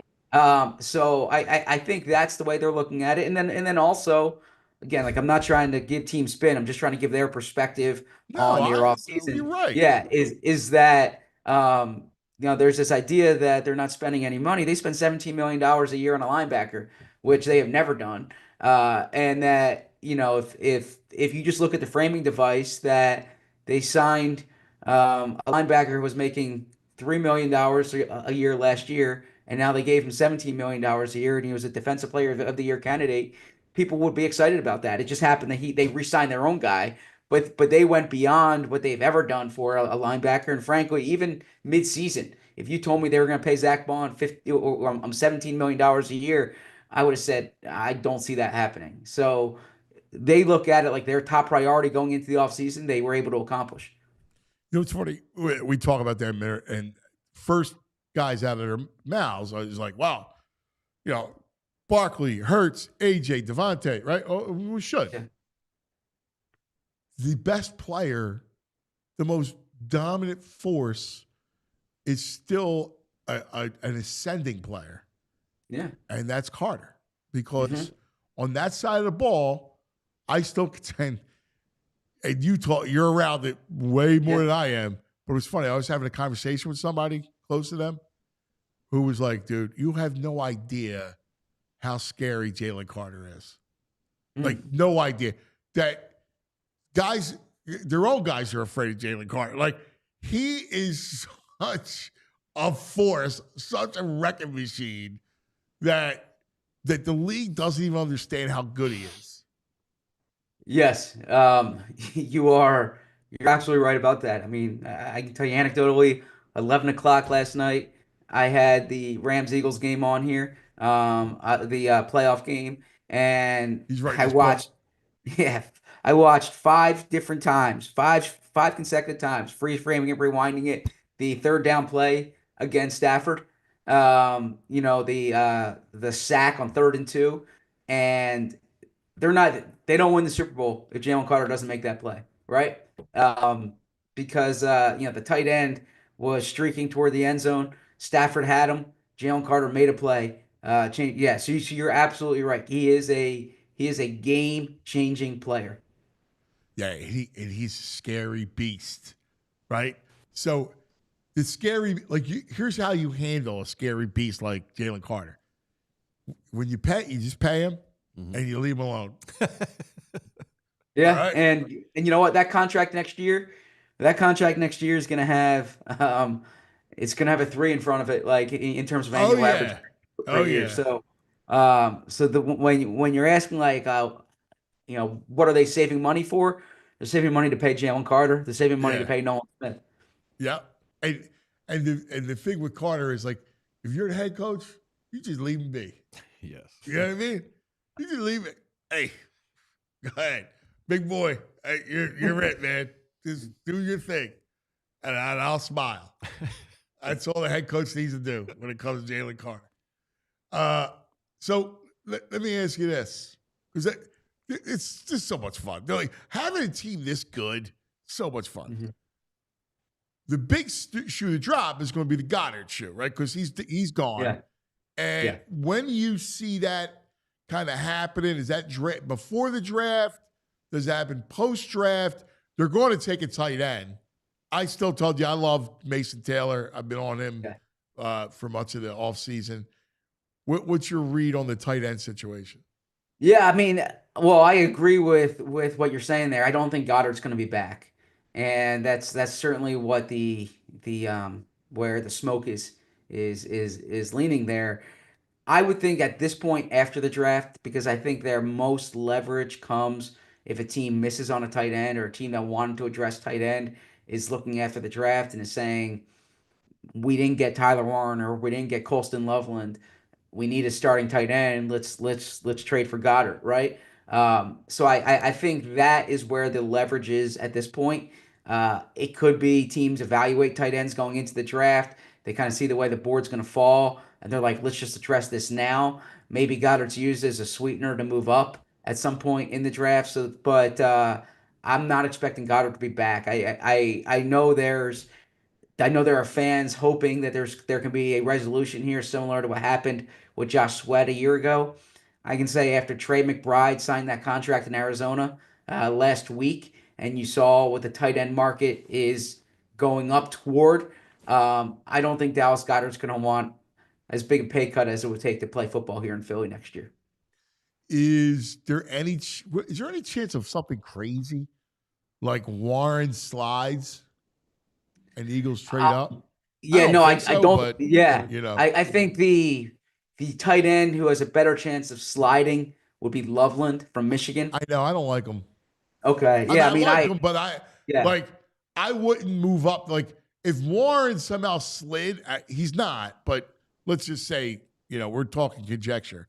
Yeah. If Warren somehow slid, I mean, he would be fascinating.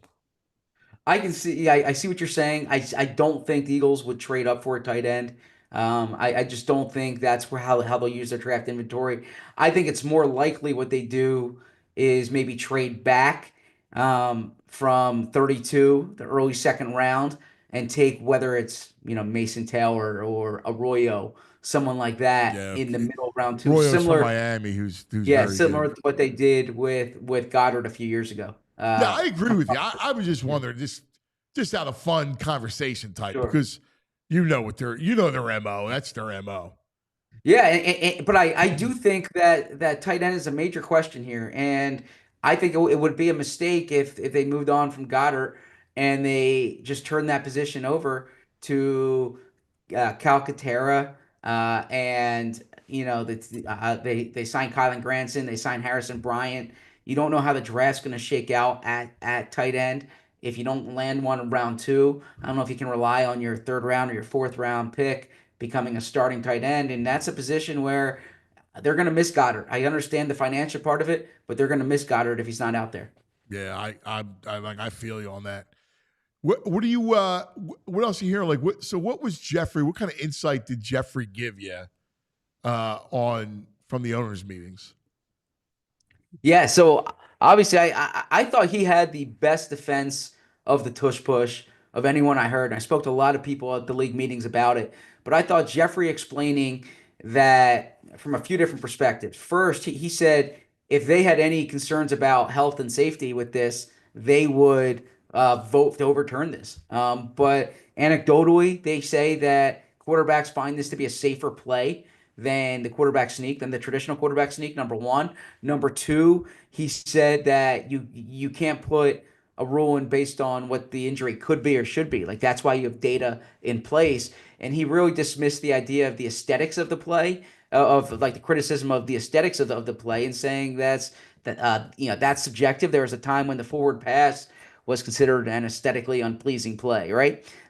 So I thought he had a good defense of that. He explained financially there was no directive, or they're not doing anything different cash wise, but he explained roster building here that if you're a good team, you can't pay every player market value. It's just not set up that way, right? And so if they were to pay Milton Williams market value or C.J. Gardner-Johnson market value, they wouldn't have money to pay Jalen Carter or Cam Jurgens or Nolan Smith market value. So you have to make decisions. So I thought he did a good job explaining that as well. Look, similar to Howie, so I've covered now 12 owners meetings. So they didn't have it during the COVID year. 12 owners meetings, and I've been at these Laurie press conferences when the questions are much tougher to him, right? But when you win your Super Bowl, your second Super Bowl, you can, I guess you can have your chest out a little bit more. He has earned that. But it is also, as VG said, it stood out to me too when he said that they had arguably the best team in NFL history last year, right? And then when I followed up, he kind of walked it back. He said, "That's for you guys to decide." But look at the way they won the I Super don't Bowl. think he's Look at the way they won the crazy at championship all. game. I mean, honestly, you start to look now. You have those dynasty teams that were amazing. Steelers teams are pretty good. Well, yeah. I mean, but if you just look the last, to me, it's hard to compare. 25 years. Yeah, you got to look in this century alone. Yeah. I mean, I don't know. I mean, who's better than this century? You have the Patriots teams, but they were never like always. They were consistent, and they were, they had Dracula as the coach, but as far as dynamic and great, this Eagle teams, I'll put them against anyone this century. Yeah, I would too. Yeah, I mean, from the bye week on, and you can't start the season from the bye week, of course, but from the bye week on, they lost one game, and that was when their quarterback got concussed, and they beat Patrick Mahomes, by a huge margin in the Super Bowl. They win the champion. They put up 50 points in the championship game. They played against Joe Burrow during this stretch. They played against Stafford during this stretch, right? And they kept winning games. So it's hard to say best, but I think it's the best Eagles team I've ever seen for sure. Oh, easy. The one last thing, Zach, with Jeffrey, he's interesting because I give him a lot of credit. He's very much involved in everything, and people don't know that. People don't realize his level of involvement. Like, he made it a point to educate himself on the game, on the sport, like for years and years and years. He was, on foot with Andy in the plane when they went to look at the quarterbacks, McNabb in 1998, that class. Yeah, you're right. All these years later, he's very much involved and in tune with what's going on with players, free agency, draft. He's got a lot to say. I don't think people realize to that level because he doesn't come across as meddlesome. And I don't think he's meddlesome. I think he's just in on the process. Yes, good point. I wouldn't say meddlesome, but he's certainly not an absentee owner, right? I mean, it's not like he shows up on September 4th and he says, "What's this roster look like?" He does think about this just about every day, and I've had conversations he with him. He knows the stuff. Like, I give him credit for an owner, a wealthy guy like that. Whatever guys. Yeah. He's like into it. Like, and he makes it his business to be. That's what he's into. Yeah, I've had conversations with him during the summer when he's in tune with what's going on around the NFL. He's thoughtful regarding that. So yeah, he is. This is his life's work, right? I mean, he's not someone who runs a company on the side. Like, his life's work is owning the Philadelphia Eagles. Yeah, that's interesting. Zach, great stuff. Interesting nugget from I always tune into their show because it's great stuff. Zach is a fan of physical mail, receiving physical mail. No, so when I get back from a week-long vacation, he's pro physical mail. Yeah, he likes when he gets back from a road trip, he likes to go home and open his mail. I respect that. My grandma sent me a birthday card, so it's always nice seeing that. I admit I do like. Ah, that's adorable. Yeah. And, you're like and Jerry Seinfeld. Remember Nana's card? Yeah. Did she put $10 in there? Yeah. And I was always taught from a young age to write handwritten notes, so I still write handwritten notes a lot. So I do too, brother. Yeah. So I'm old school in that regard. I appreciate that. I'm just like that. I'm with you. I'm pro I Zach's hate pro the mail. mail. I get nothing but bills and advertisements. It's true. It's true. My brother, good stuff, buddy. What's on tap All this right. week for you? Yeah, so we're breaking down the draft all week. We're doing edge rushers today. This is a fun edge rusher class. I think Bo and I are getting a good debate about some of these guys today. So tune in at 2 p.m. Looking forward to it. We will. Thanks, pal. Thank See you, you. buddy. There he is, Z Berm. Checking in, Zachariah. Just read they're interviewing with A&M's edge rusher Nick Scourton. Yeah, he's explosive. Could be high first round, could be late second. So. Yeah. No, I think he was early on. He was like top 15, and he's starting to slip. I don't know why, but it's weird. Players, and I don't even know how real that is when they talk about guys going up and down the ladder. Yeah. It's gamesmanship, right? A lot of games being played. Oh yeah. Like they got an eye on him, and they're just leak it out that he wasn't that impressive with this. Right. Yeah. All right. Well, you got a couple things to tell us about. Oh yeah? Yeah. Oh, it's You my mentioned- favorite time. We you got a mentioned- little glat time. Stop hiding under that hat. You don't want to get to me and have this dome under there. So Dr. Glad's helped out. You know, he came up with this great technique, and GLAT Hair by Morgenstern Medical is there to help you out because GLAT Hair, they've been restoring and defending hairlines for over 30 years. And it's no wonder they got the reputation they do. They're proving results. Experienced team are only a few reasons the GLAT name has stood the test of time. GLAT Hair by Morgenstern Medical isn't just about restoration. No, it's about innovation. They got some breakthrough specialized GLAT hair techniques that dramatically change lives and hairlines. The GLAT hair technique consists of a few things. First of all, you get one-on-one care. You get a 100 personalized hair restoration plan of action designed just for you and your specific hair loss. You get some follow-up care, and you get cutting-edge hair loss prevention treatments, medications, and more. GLAT Hair, they can help you keep the hair you already have or help you bring back what you've already lost. If you'd like more information or ready to defend that hairline of yours, today visit glathairmm.com, glathairmm.com, or you can call or text them 610-980-4000. Glat. What about True Mark? True Mark. Well, you know savings are important. Yes, and the Not kids, having a savings having is the kids very thing stressful. too is right. Yeah, you like to have a little nest egg put aside. So it's always good. Try True Mark Financial Credit Union. They've got great savings plans. So spring's here. Why not spring into some savings? So if you got some financial goals, whether it's buying a house or taking that dream vacation, building up your emergency fund, True Mark Financial Credit Union, they got the perfect savings account for you. True Mark Financial, they offer some high-rate certificates and some money market accounts to help your money grow a little faster, work a little harder for you than traditional savings accounts. So it's worth checking out. So do yourself a favor. Visit TrueMark.com for rates and to learn some more. TrueMark Financial, federally insured by the NCUA, equal opportunity lender.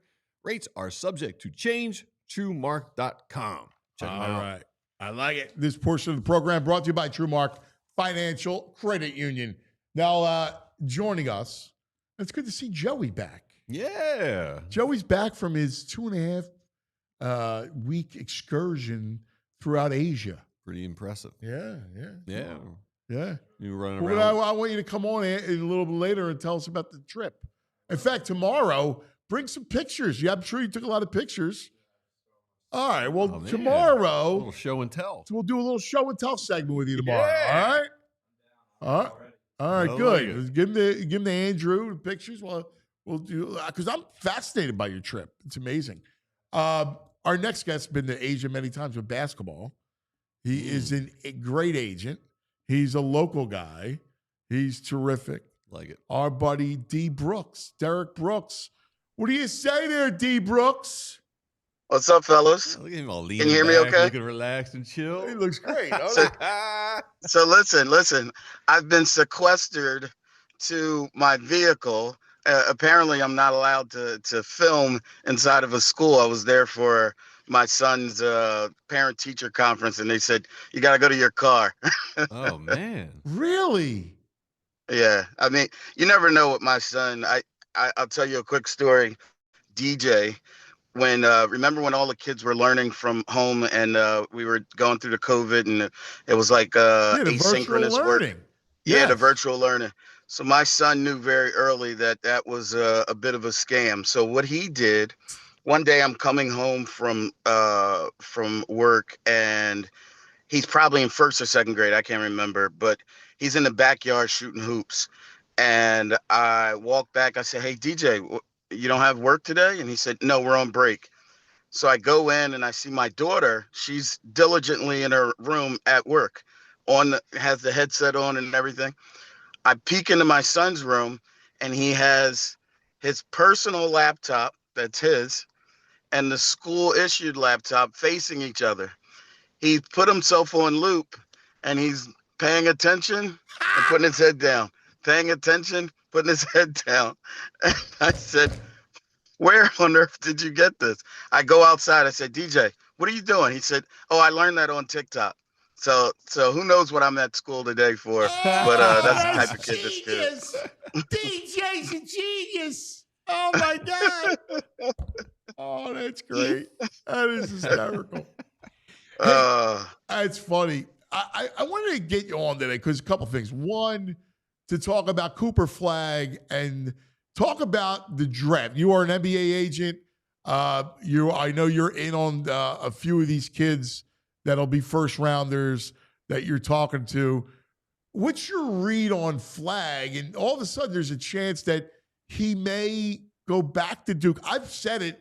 I bent your ear about it, VG, that he should.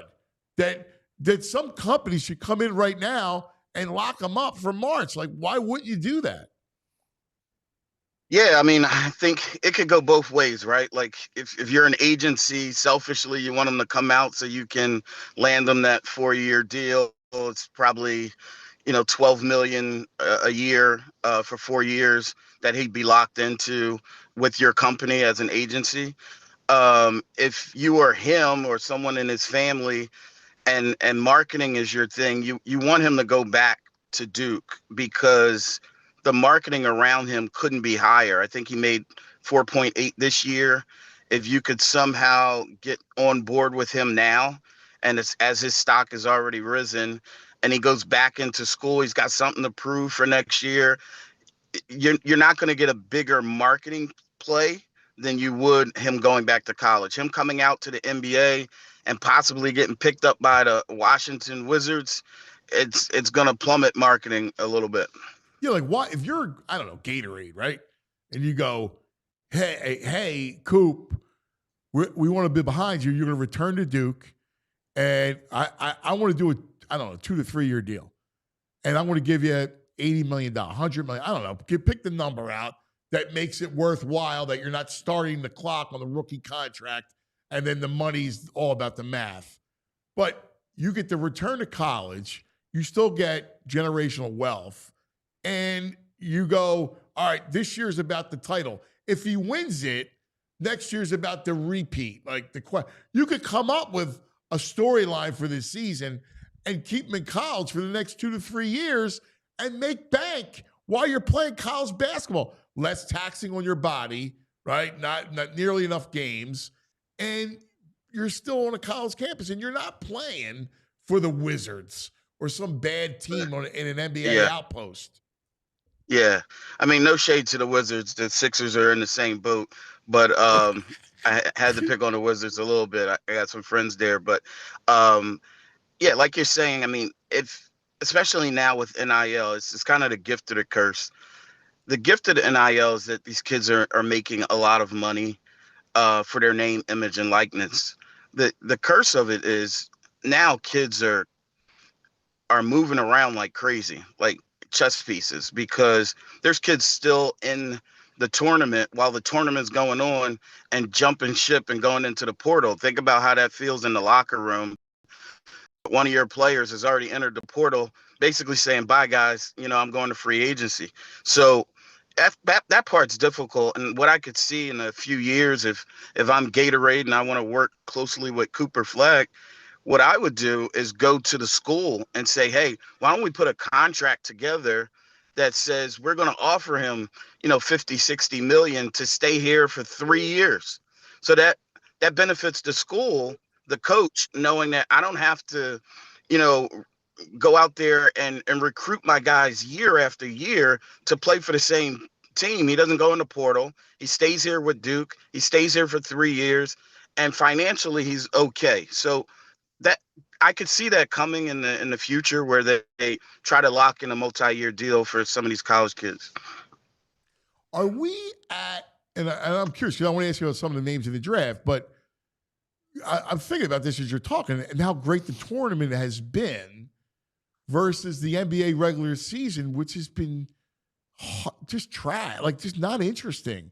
And I'm looking ahead to the playoffs and I go, all right, well, the West will be interesting because you'll have Golden State, Denver, Oklahoma City, Lakers to some extent, whereas Minnesota, whereas the East, you just got Boston, Cleveland. The Knicks aren't good enough.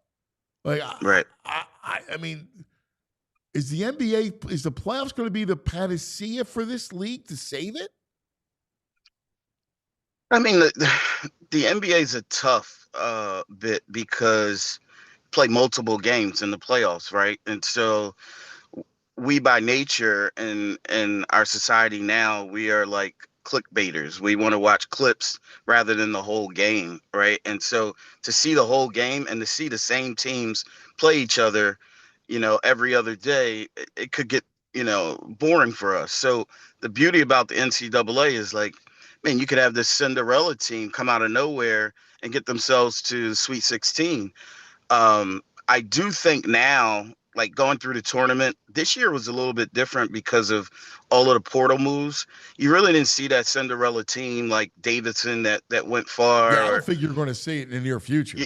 Yeah, I think it's going to be out of play unless you can lock kids into 2 and 3 year contracts with the school through NIL. But I got to tell you that we're in the same pool for one of our brackets, you and I, and my son was DJ was rooting against you because you had Duke, and he's like, I need Houston to win this so that Florida could play Houston. That puts me in pole position. And DJ took me out. It took you. And it's really cool. Like, everyone slated Duke to be in the national championship today, but what Houston was able to pull off, I mean, you'd hope that nucleus of guys, if they have the ability to stay together, will stay together. Unfortunately, the financial means will have you going in the portal and going elsewhere. That's just the nature of the beast. Who do you like? Like who do you like coming out in the draft? I know you're eyeing up players that you may represent the whole thing, but we talk about the two Rutgers kids, especially from a Sixer standpoint.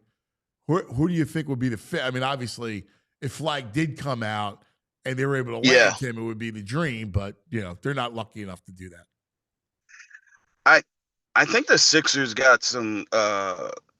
Specifically speaking for them, they got some soul searching to do, because no matter who they pick in the draft, that particular player is not going to be the savior.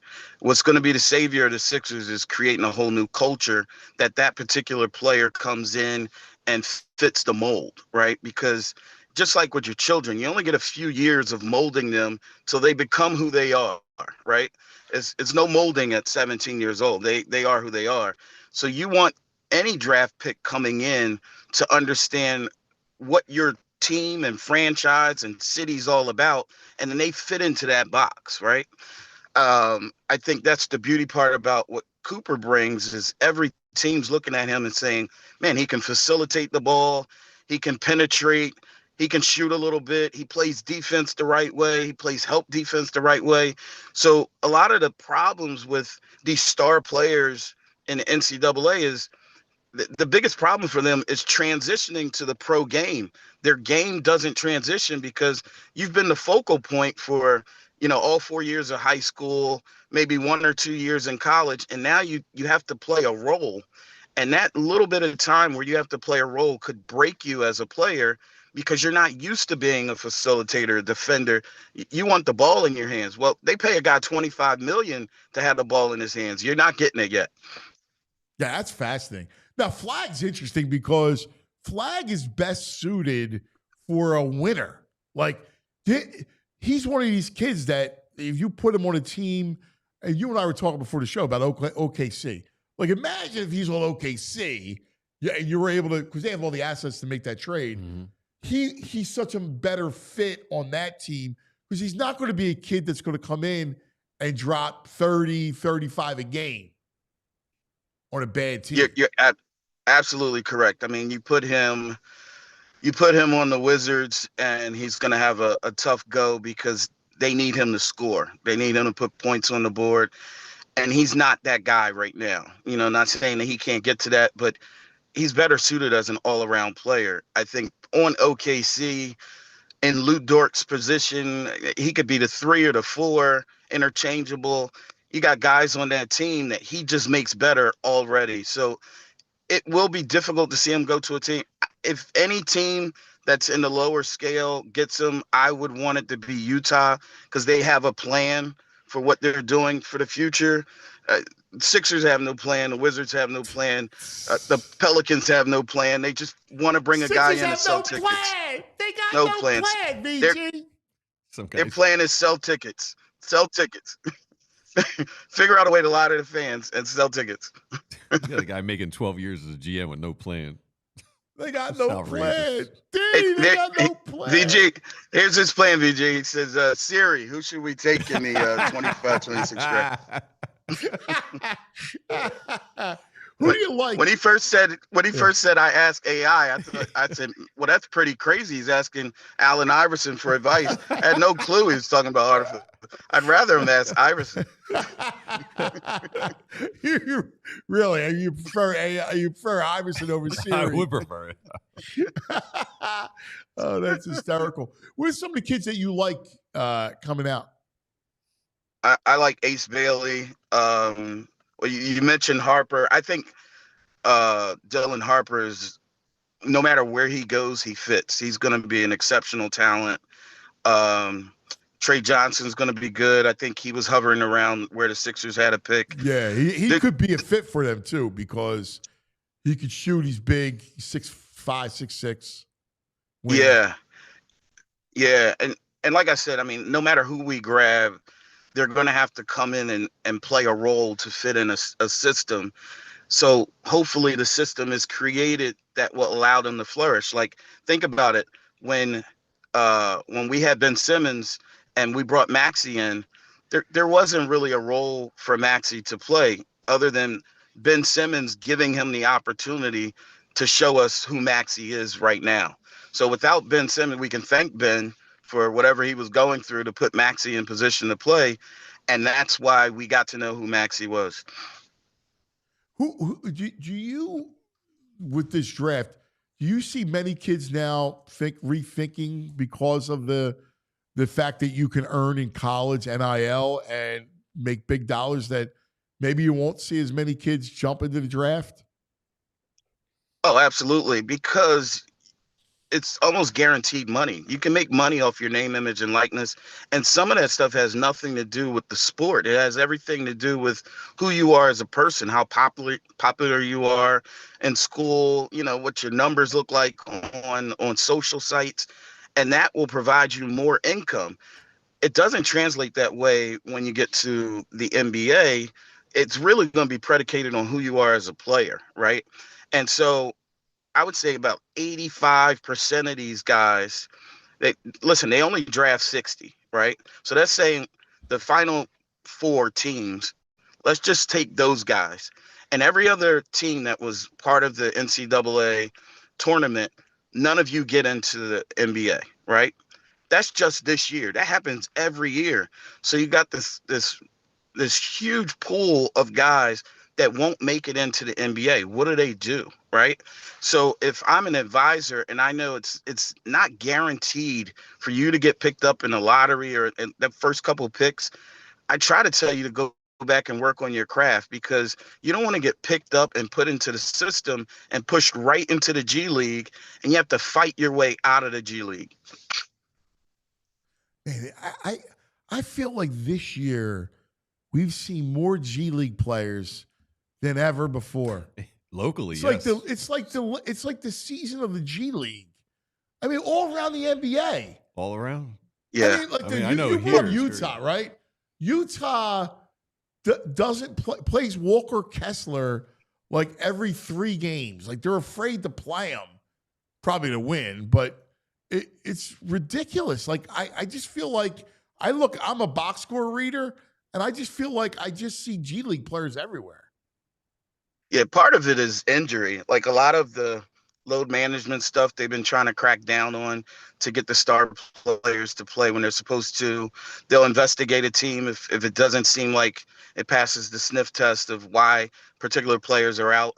But a lot of guys have gone down with injury, which gives guys 10-day opportunities to come up and play, right? But sometimes you get to a point like watching some of these Sixers games and they only can dress 7 guys, right? Or 8 guys. And you got a guy you've never even heard of. You didn't even hear of him in college. So it's almost like they have a sign-up sheet.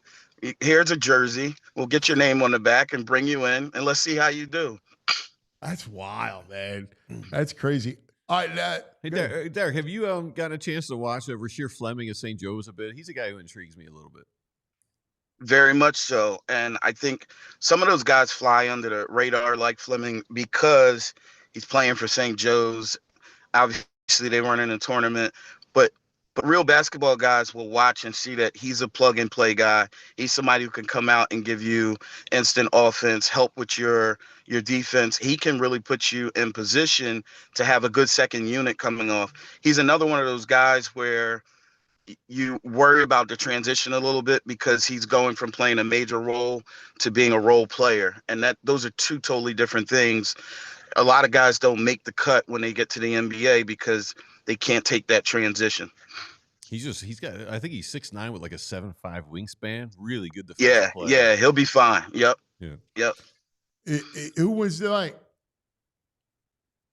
Who do I like tonight? Yeah. So I'm going to say this. Florida's the better team. But after watching Houston the other night, you can't cut them out. I mean, they were down 6 or 7 with 30 seconds left. And I literally turned it off and went to bed. And then, a minute later, I heard my son yelling. And he's like, "We did it!" Like he's part of Houston's team. DJ Pryor. Really, he just really wanted to win the pool. That's all he wanted. He said, "I want Duke to go down." Oh, that's hysterical. Yeah, I just don't think. I think when you win it, you have a game like that of that magnitude coming back that way. I think that's your Super Bowl, right? Like that's your tournament final. And then you got to turn around on less than 48 hours and then get ready for a bear. That Florida team's a bear, man. Yeah, they are. And the best player in the whole tournament is on that team. Yeah, by far. And he's the most humble as well. I mean, he's thankful of his teammates. He's like, I haven't really done anything yet.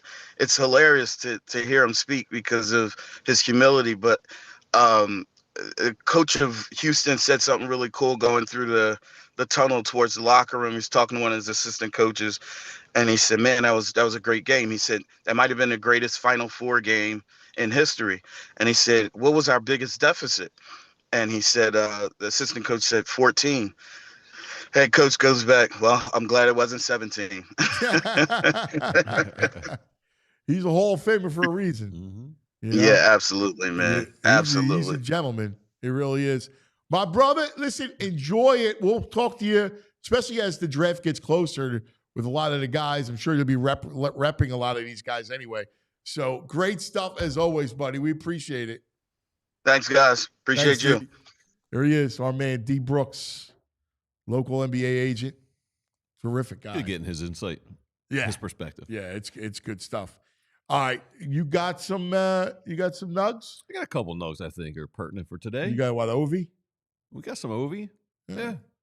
You want to do Ovi? Let's do Yeah, Ovi. I mean, broke the record. I mean, that's I amazing. think we got the highlight of the record. I mean, I actually turned the Phils off and watched the ceremony. It was good. Did you? Yeah. Yeah. Gretzky's cool. Gretzky is cool. Yeah, he handled it really well. Yeah. Overtime on the show. Do we have a buzzer with that? No? I thought there was a buzzer with that. No? I like the overtime logo. Right. Yeah. like the like a goal or a one hockey something. one. Yeah. All right, give me some Ovechkin, Andrew. Back into his own zone there. But no, look, he's just trying to find a seam and know that, hey, I'm going to try to force it to him if he's open. Here is Ovechkin. Shoots. He scores. He scores. Great reaction from the New York fans. 95.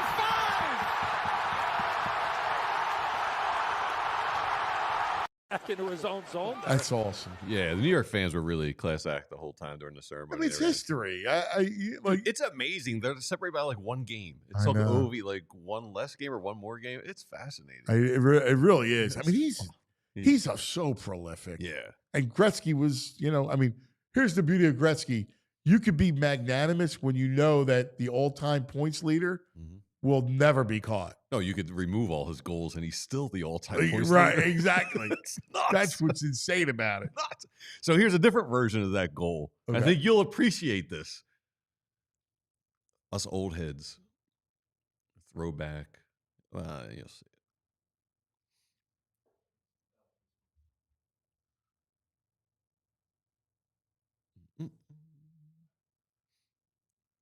NHL 94 version of the goal.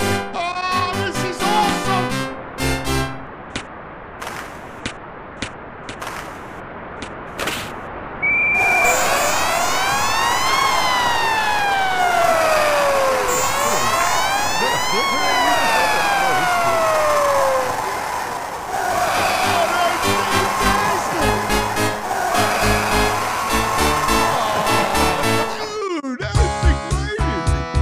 Yeah, it was pretty sweet. Who did that? I don't That's know, dude. As soon as I saw that, I was awesome. like, we got to play that. I love the NHL 94 is the greatest, dude. Yeah. It is the best. I want to call out a violation. I really like the town of Pittsburgh. I got a lot of friends out there. I spent time out there. But man, you're doing Clemente wrong. Oh, I saw you this. got a little plaque they usually have on the wall in the Clemente Park, and now they replace it with an ad for a can of alcohol. And Yeah, they don't put the disgrace. Clemente sign anywhere else in the building. Yeah, just utter Come stone on. violation Yeah. on Pittsburgh. So that's awful. Yeah, well, let's do one more because today is dreary, but it's Monday, and it's Masters Monday. Oh, yeah. So they got a little Masters Monday video for us. All right. I like it. These aliens. 51 weeks a year, Monday is like the tax collector. No one likes to see him coming. But 1 week a year, Monday is a welcome knock on the door. Today is that day. And it's so good to be back. A life changer. Although, with all the dances in your head, it kind of makes you feel like you never left. In your life, have you seen anything like that? But even if you've never been, it's not about remembering as much as never being able to forget. Time to add something new to a catalog of memories that endure in a timeless and wonderful way. Yes, sir. Yes, sir. Here we go. It is Monday at the Masters. I got chills. They do That's a good job with awesome, that man. stuff, dude. They do. They So do it good. there. They do it. That's great. Yeah. That's fantastic. Yeah, let's do and we'll do it back in the day. Let's do it. We're going back, back, back, back. We're going back, back, back, back. We're going back, back, back, back. Back in the day with Rite Aid. Yeah! All right, it's deserving. I'm going back to yesterday. It's a grand salami. And we got the broadcast from the L.A. Dodgers from their feed. All right, let's go with it. Yeah. All right, I like it. I like it. Stinking Dodgers. Come on, grand Yeah. salami. Yeah, I like it.